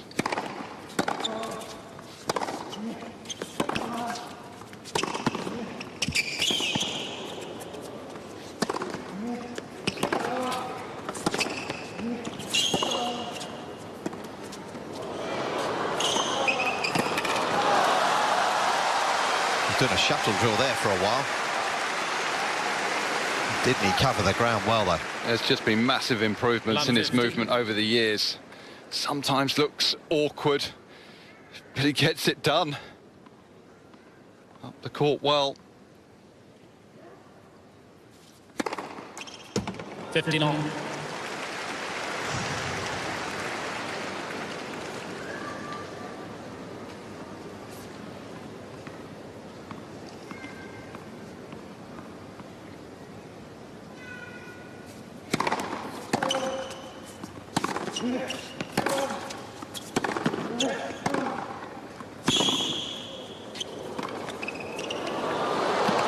That is so cute. Not easy. And he's taking the pace out of that so deftly. 15-30. It's not as if he's put loads of spin on this one either. This is just all touch.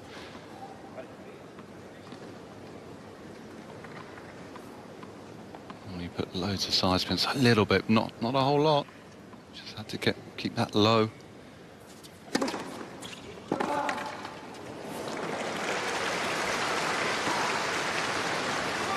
Think of lefties that can move the ball in this fashion. I mean, you think of someone like a Mannarino springs to mind.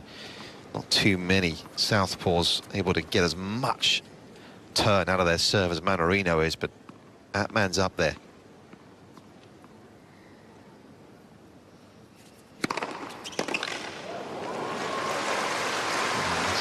You might want to just, difficult I know at this stage, but might just want to change his return position, Fritz, and just move closer to that baseline to cut the angle, because the majority of the time, just looking at his return placement, he's been way back here.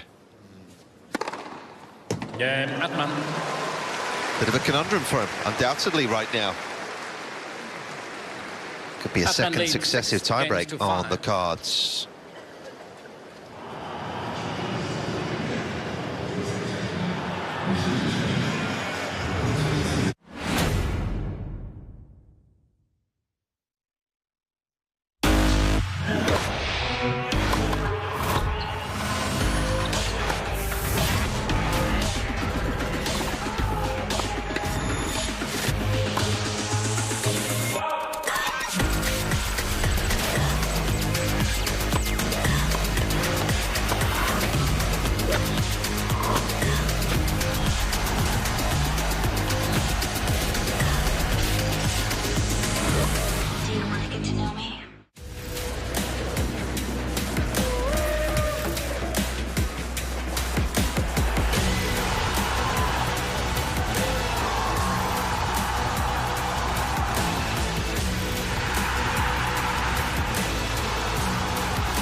First match of 5 today in Shanghai on Stadium Court. Fritz up a set and a break. Looked as though he might be able to close it out pretty quickly, but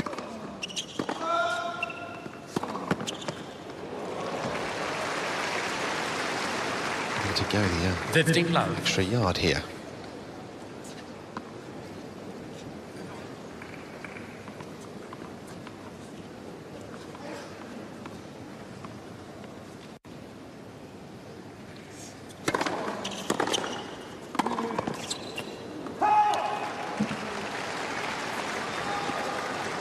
Vettino.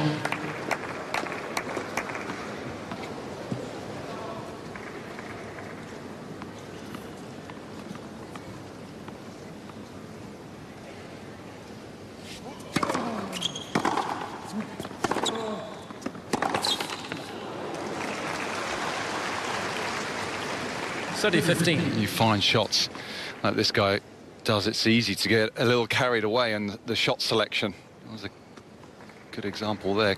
Got to be taking that cross court and into the backhander, Fritz.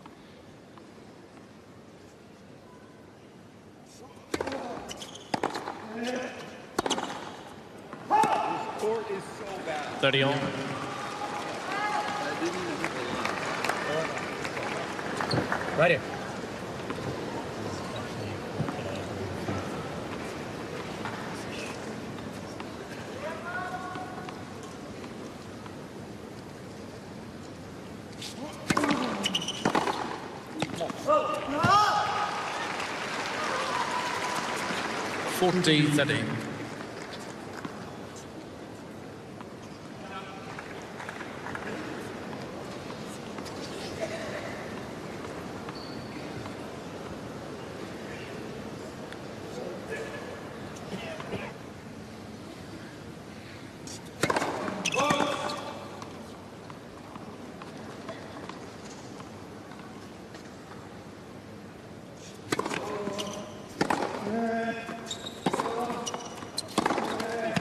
Game Fritz. Just a couple of mistakes for an Atman. Feel a little frustrated there. 6 games on. The let Fritz off the hook. Tiebreak. On your toes, explosive. Both players have received one additional challenge.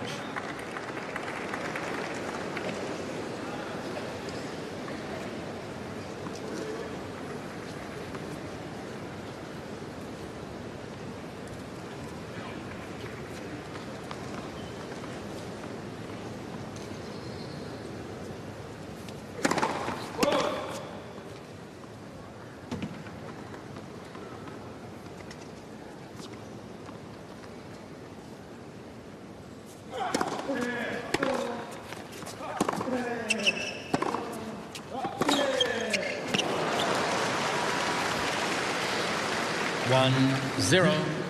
There's a shot maker. Fritz. That's something that definitely that he has to really be disciplined on. Just didn't feel that shot up the line there. It's always going to be the temptation for him. Yep, from that position where Atman was, that's always on. Been good on the drop shots today. Very. 2-0 Fritz.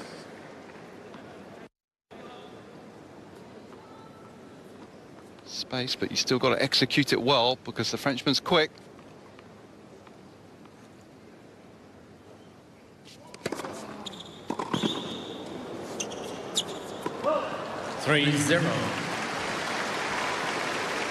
With that three-quarter pace serve out Fritz. wide. He's gone there so often and the grouping's been so good. Just lost 1 point when he's gone wide.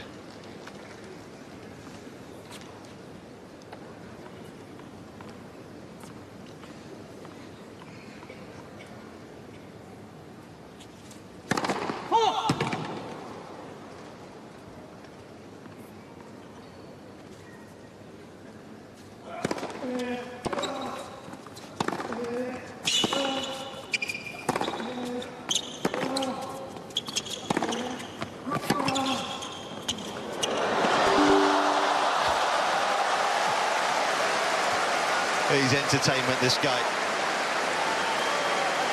And he's got some qualities that hopefully will see him move up the world rankings. That was beautiful. 3-1. And my initial thought was that he had actually missed it and hadn't given it enough by the reaction, but it was just perfect.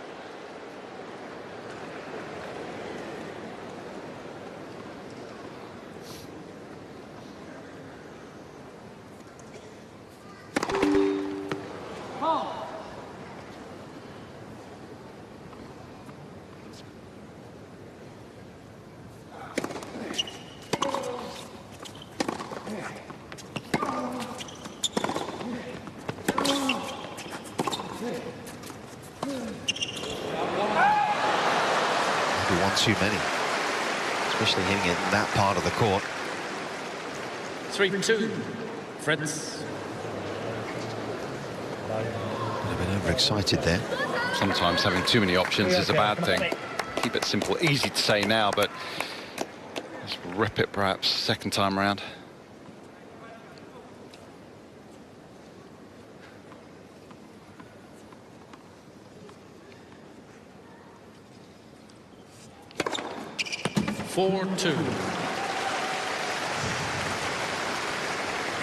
The serves coming down consistently in the tie-break for him.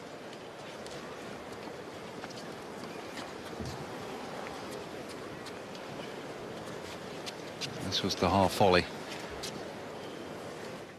that he made. It's actually the racket work after the half volley that was quite impressive. Got a wafting it around behind him.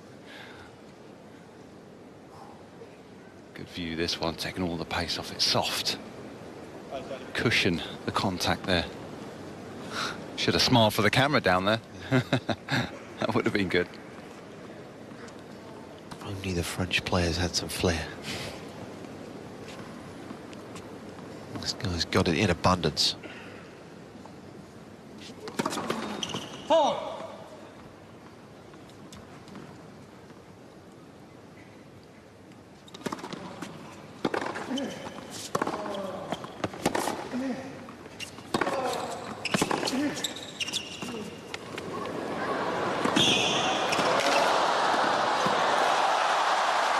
Was definitely overplaying it now, and he was onto this sharply. Revving up the crowd in the process. It was too high, 4-3. too heavy-handed, too deep in the box.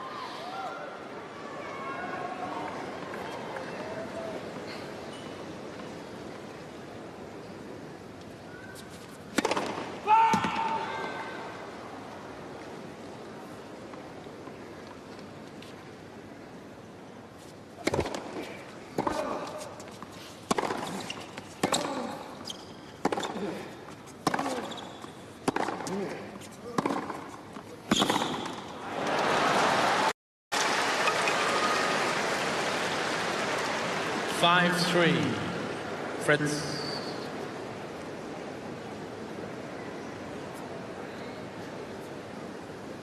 Fais quoi?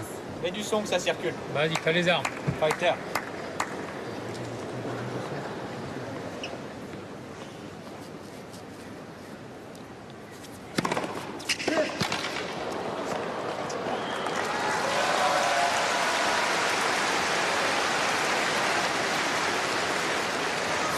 Fritz all sorts of problems with that serve this afternoon. Mets du son, mec. Ça va sortir tout seul. Allez, grand. Saying to his man, do it again. Fritz, though, had the match within his grasp here.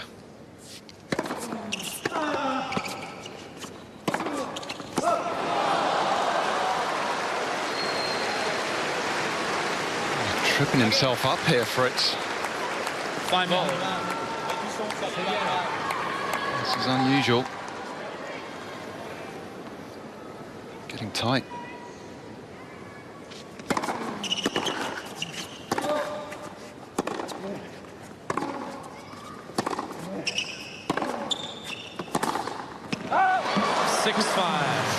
He can't resist, can he? He's just that sort of player.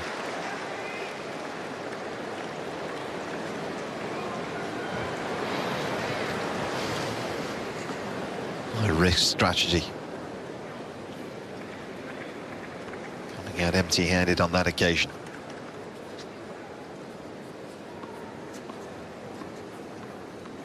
Match point.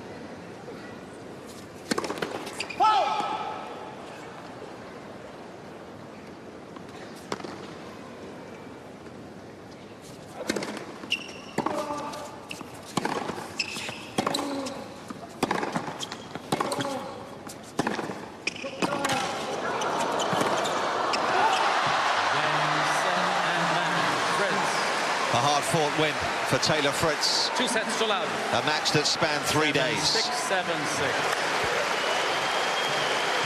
Terence Atman really is a fun watch. He's got a bit about him. Let's hope we see him move up the world rankings. For Fritz, he's over the first hurdle in Shanghai. Took a while to get there. Was not an easy day.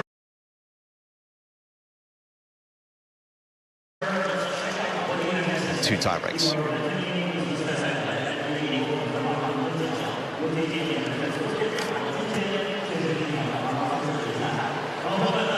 think he'll feel a fair bit of relief, actually, to get that done in 2 sets.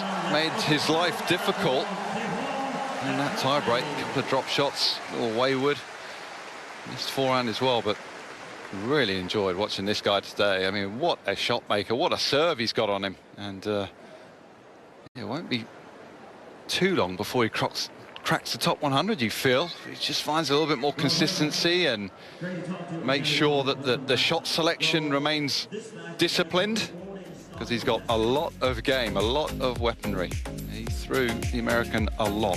33 winners and the 21 unforced errors from at main, and Fritz had to play well himself, and he did. 26 winners and 13 unforced errors. It just gives you an idea of the quality of the match. The unreturned serves for Atman was really high. Did well when he came forward. Fritz today, 15 of 19 points, one at the net.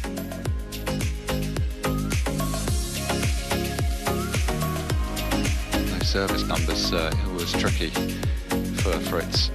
First serve percentage from that and was high, was doing well behind his second serve, so a lot of movement to his second serve, so Fritz had to watch that return really well. He served well too, effective serving, almost 60% of points won behind the second serve. That's a good number. Not too many breaks, a break apiece, but he gets it done in 2 breakers, Fritz.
Incredible defense on that final point from Fritz to keep him in the point long enough.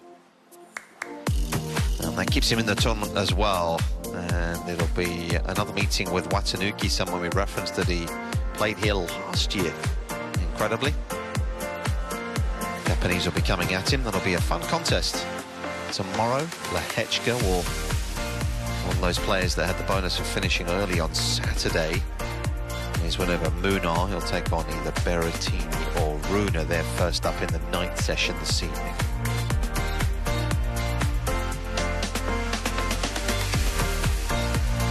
So let's hear from Fritz. Always a good interview.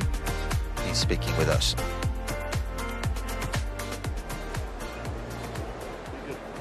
All the other outside courts are so much better. Well, Taylor, a hard-hitting match, big serving, in a way, similar game styles as well. Did that make it tough for today? I think just his ability to basically hit a winner from pretty much anywhere on the court made it very tough because sometimes, I almost felt like I had to, if I wanted to be the aggressor in the rally, I had to maybe go on when I maybe didn't want to go on. And then, sometimes I just had to take a more defensive and solid approach in some of the points because and just let him pull the trigger, and if he makes it, he makes it. And that uncertainty of what if he does make it is always uncomfortable. And he was playing really well and serving well on a lot of big points, so it's great to get through that in 2. We've noticed you've always been quite consistent at the end of the season when you did play. What's the secret? How do you stay sharp right until the end of the season? Is that true? I feel like my end of last year was pretty bad. Well, but over the years? I enjoy playing as much as I'm, on the team of let's shorten up the schedule. I still, I put all the effort to come out here and I get on the court. I enjoy playing, and so I think that's just a big thing is my competitiveness, and regardless of the time of year, I'm just going to want to go out and compete. And obviously there's a big goal ahead still with the ATP finals. You're not quite qualified yet, but it's a big week, lots of points at stake. How much do you want to go there for a second time? Yeah, I think, I don't want to speak too soon, but I think I'm in a good position. I'm not thinking so much about, I guess, the goal of making World Tour finals right now because I'm 5 in the race, so I think if the goal is to make World Tour finals and it's panicky, let's just not slip 4 spots. My goal is right now is to finish the year in the top 5 and keep my place. And I think that's just a better, I guess, mindset to have to, 1, qualify for the finals and just, play good tennis the rest of the year. Good luck with it. Yeah.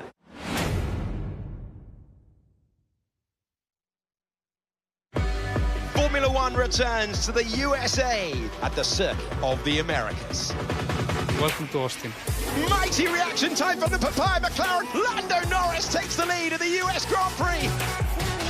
It's such a great atmosphere. He goes to the inside, and Verstappen takes the lead. Late move from Lando Norris. Lewis Hamilton takes second place. Max Verstappen sees the checkered flag. He wins the US Grand Prix.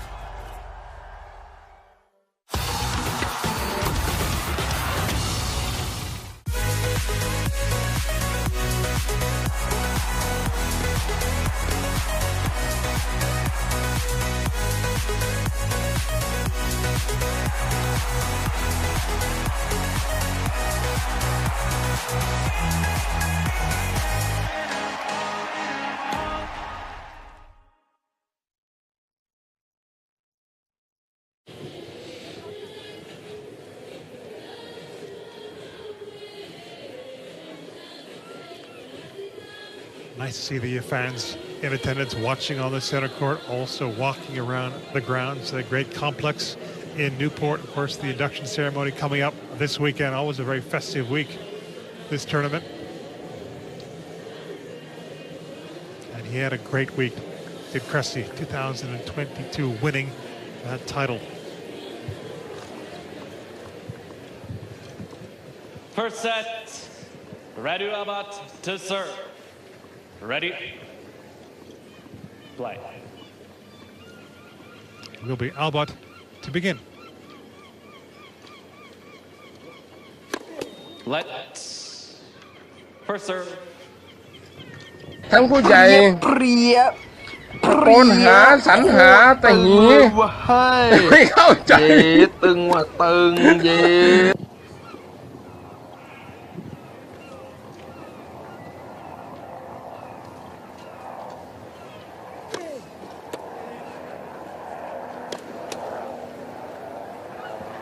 Love 15.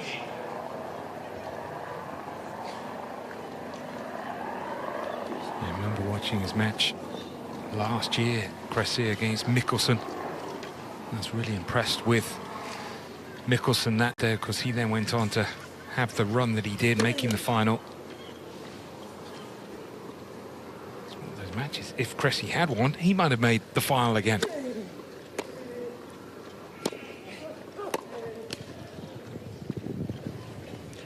All. Right? Just never know what might happen. You look at Lorenzo Musetti, Wimbledon. First match, he was in deep trouble against Constant Lestienne. Mentioning that because Lestienne is going to be next on this court. He was able to turn it around and make that semi-final. Italians everywhere, Bear.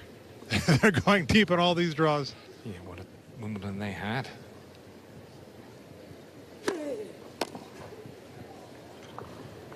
Went big on that second serve.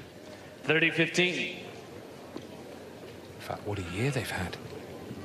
Davis Cup champion Sinner, winning the Australian, reaching world #1. Paolini.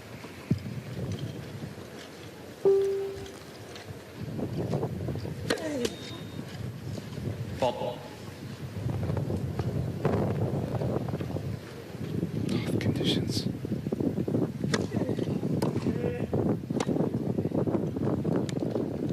Gently put in behind Cressy. 40-15. Very simple. You often think in the sort of the windy conditions, it probably suit Albot more than it would suit Cressy. Cressy's, you know, the risk taker. He goes for a lot of lines. So less margin for error. For Albot, just be consistent. Going back in behind Cressy, that was a good play from him. 40-30.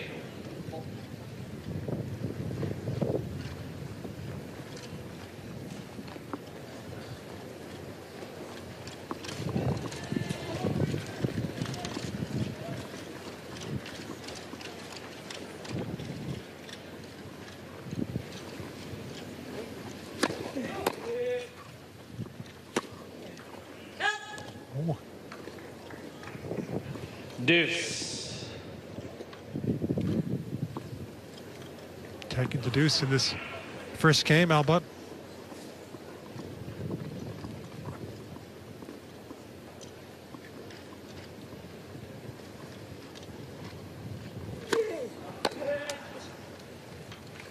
Had a good look at that, Chris.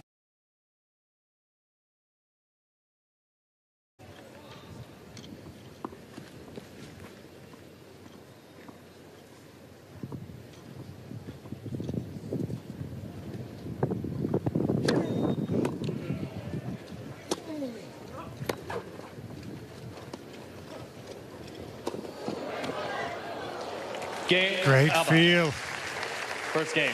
Didn't go anywhere near the lines there, Albot. Very secure at the back of the court. It's a really difficult shot to hit because you can tend to, on that particular one, maybe push it deep, but he elected to go short cross. Albot, so that was, in the end, a good finish to the game.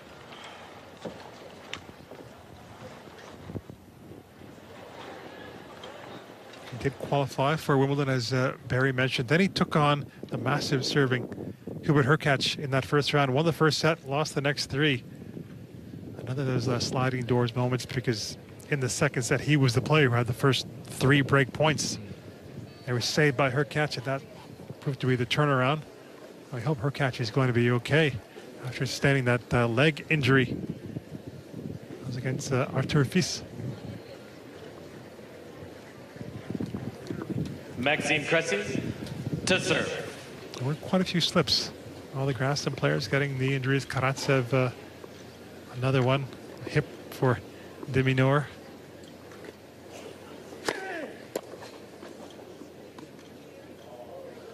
Calm as you like. 15 up. He's a rare breed these days, Cressy. Serve and volleyer. Enters the tournaments on a separate passport.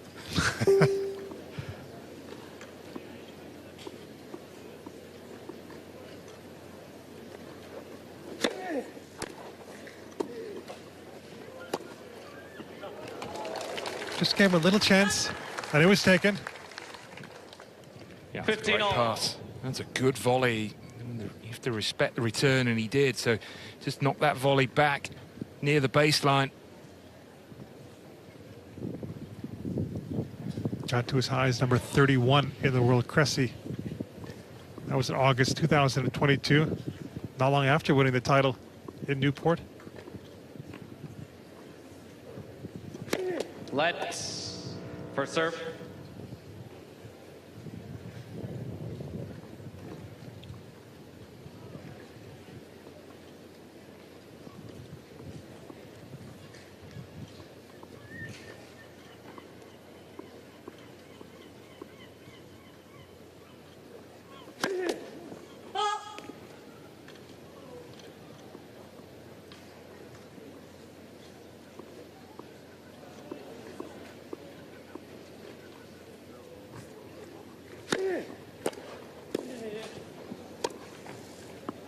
Out. Oh, a chance for Albot, but Cressy doing so well on that 15. volley.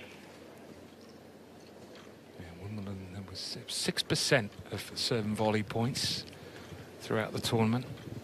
I'm surprised it was Contant Elise who serve and volleyed the most at 40%. But I think, you know, Cressy, what do we say, 100% today?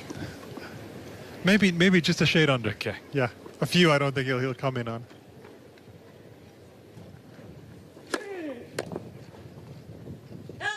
I'll give you higher and lower on 95 then, Ravi. 40-15. Oh, I'll go higher then. Okay. But Bear, more seriously, you know, I mentioned his ranking number 31. I mean, that takes extreme, skill, but also perseverance to be able to do what he's done to get that high, given the way conditions are nowadays. Yeah.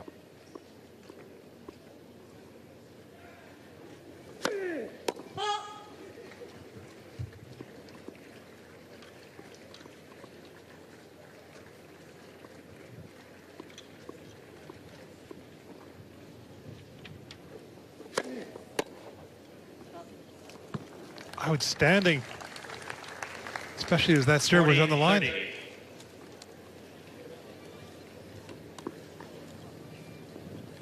He does return well.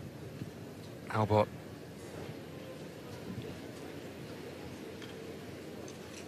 Most players like that, just compact swings, just especially the second serve, you just shorten your backswing and use the pace of the server. Time violation warning, Mr. Cressy. Greg's gone early. Very early.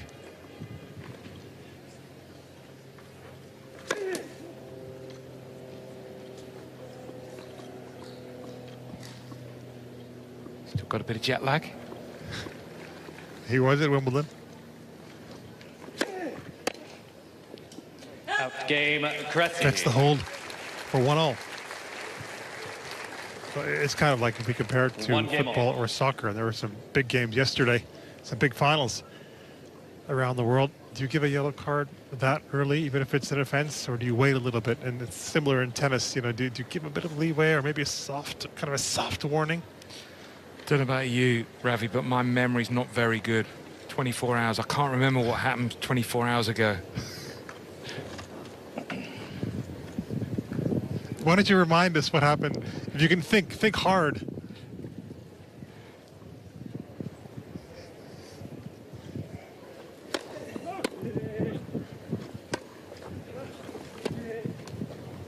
Oh. All I can say is, and you know this is true, that I never thought football was coming home. You did say, in fairness, yeah, that you felt that Spain was, you know, going to win that final against England.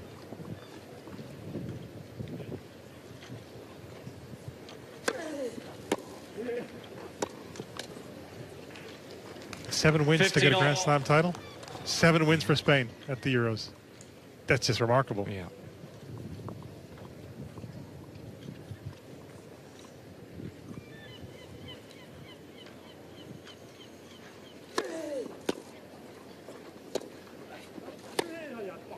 And Argentina winning again.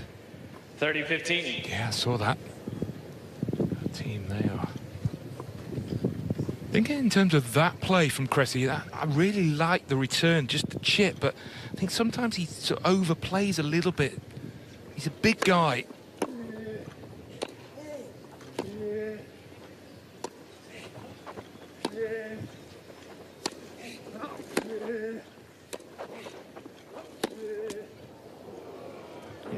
And there's 2 opportunities there to come forward and ask the question, and on both occasions he misses that last shot. I think something he's talked about is, does he want to keep on doing that every single time and go forward every single point? Or he clocked that return. Or maybe bide his time a little bit more. 40-30. But I think someone like Rafter mastered it. You know, Rafter was a serve and volley, but he was very much a percentage serve and volley. You know, he would just keep coming, he'd keep asking those questions. Yeah, pass me. You know, passing at 1-all, 30-all is a little easier than passing at 4-all, 30-all. Game, Albert. Into the tram lines. That return goes. It's been a good start for Albert on serve. 2-1. Despite being pushed, taken to deuce. And he does have the lead at the first sit-down.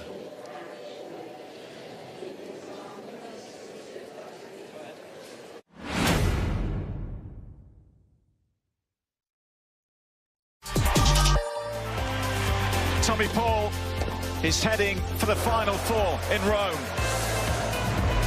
No way has he done that. What a point. That's how good it's got to be right now. How cool is this guy? I think the legs have gone. It is a 3rd Rome final for Alexander Zverev. Shot of the tournament. Showtime, Tommy Paul. Nico Jarry is a Masters 1000 finalist. Jarry and Alexander Zverev. It all comes down to this today. Zverev converts. He's a set away from the title. Alexander Zverev is the champion in Rome once more.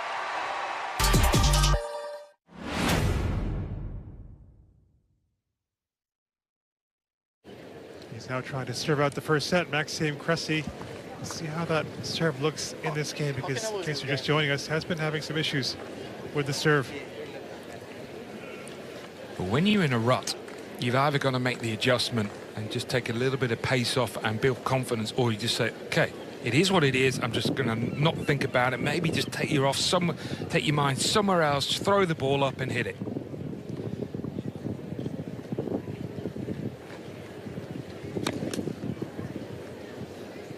Sometimes the harder you try and correct it, the worse it can get. Let's. I imagine Second serve. harder so during a match. Yeah.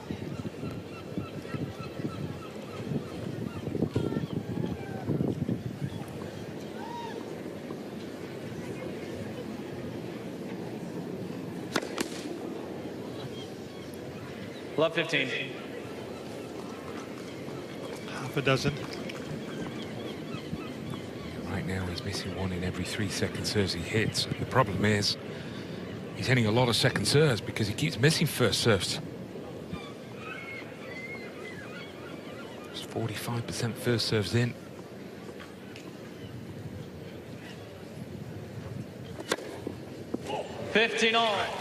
That will make him feel a lot better. Yeah, and that's a percentage serve. I mean, it's 128, but they had a little bit of slice on, so a little bit more safety. And then, you know, fortunately, when you're playing on a court like this, you can let the court do the rest. I think you just go wide here.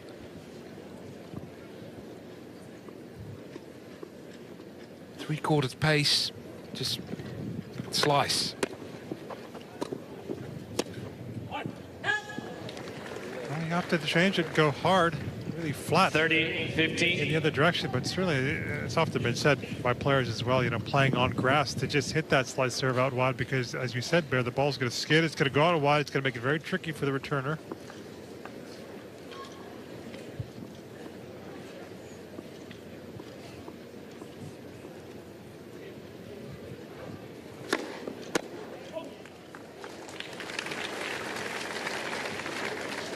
(40-15) 2 set points.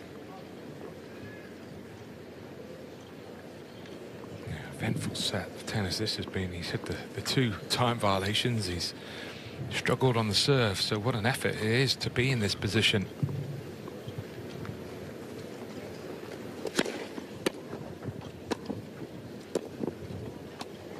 The game A and 6-4 set, but it was far from routine. Was eventful indeed. But it goes the way of Maxime Cressy trying to get a win.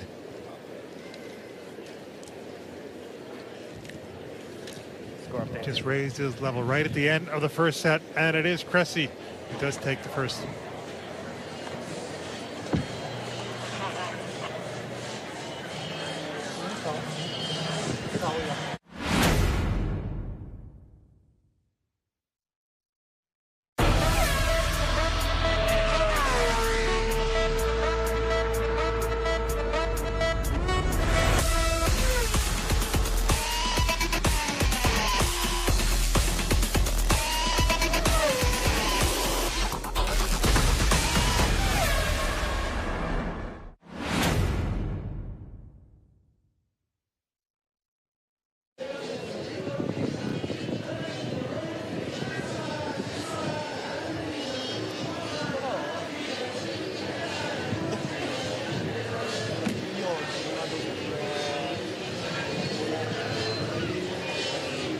Matches on grass can change quite quickly. The last 3 games haven't been all that quick, but there has certainly been a shift now going the way of Radu Albot.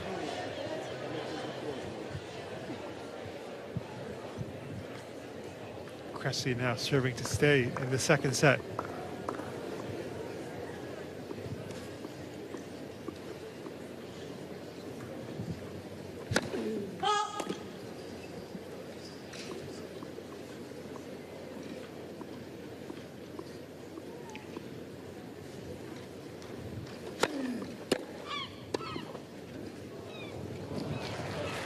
Delicate. Superbly done. 15 love. What a volley this is. It's not easy when you're serving volleying and the return comes back. Firm strike from Albot, and he just went for the drop volley, played it to perfection. It's a big opening point, I think, given what's happened the last few games.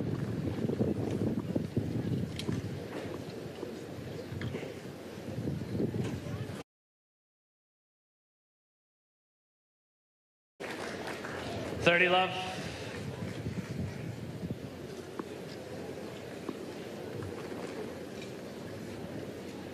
He beat John Isner in the semifinals when he won it in 2022. That was in 3 sets.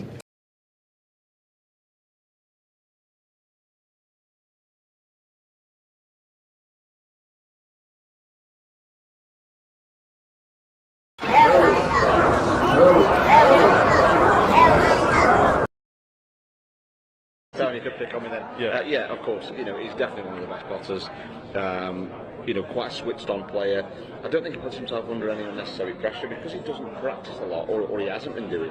I think recently he's managed to secure a sponsorship where he's going to be playing full-time, which is great news for the sport, great news for us.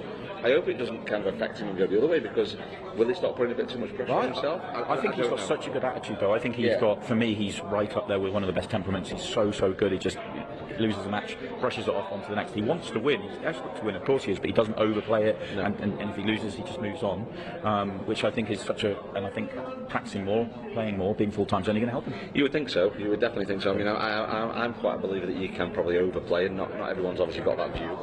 I hope it doesn't kind of go the other way where he feels that he's obliged to play because he is so good. He just turn up and get on with it, and that's what I like about Craig. He's kind of.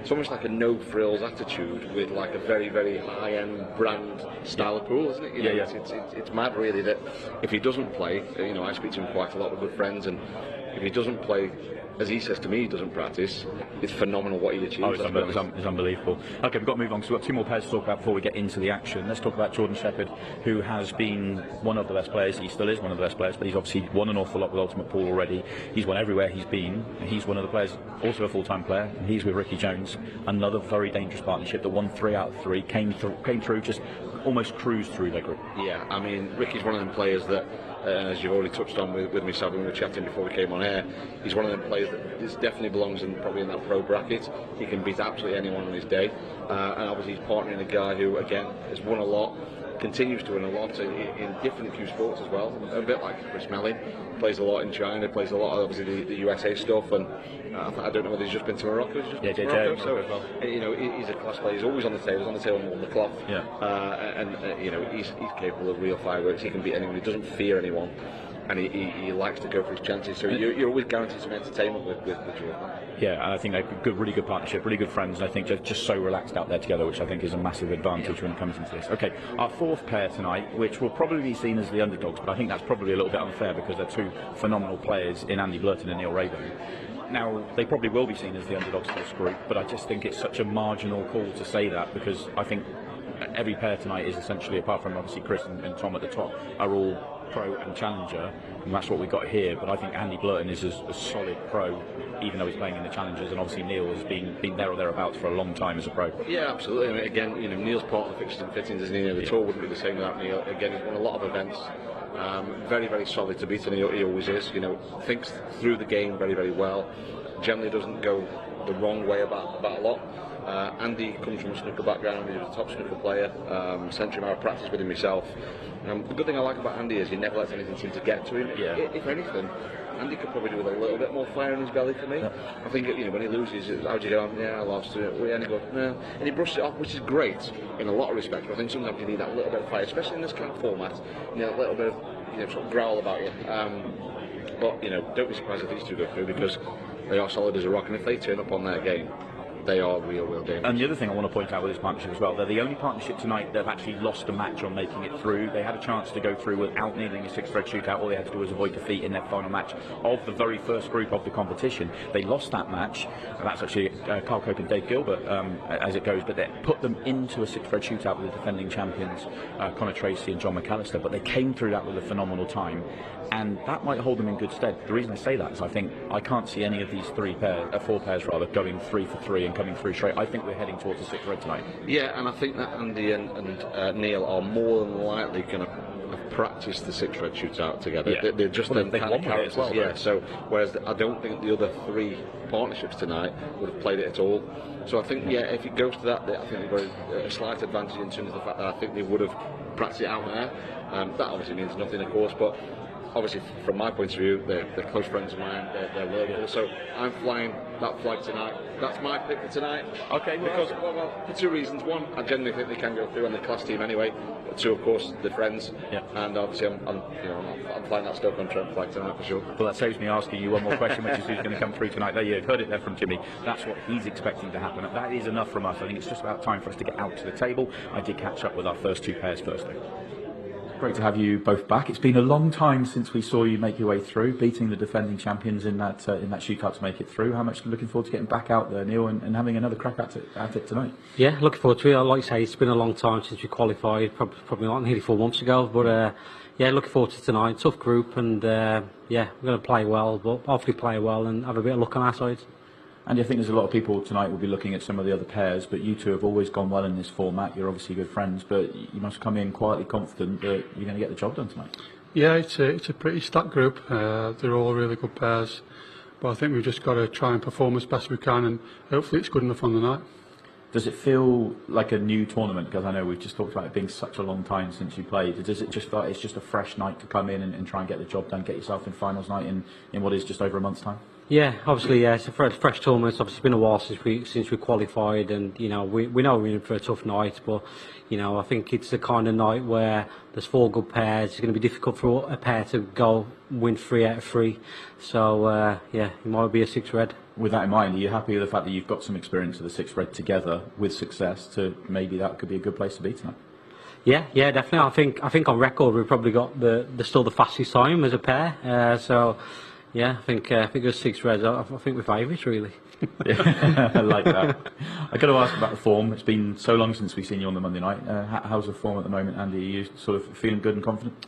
Yeah, I've had a steady season. I've had 2 quarter-finals and a couple of bad results mixed in. But on the whole, I've been playing quite well, so looking forward to it.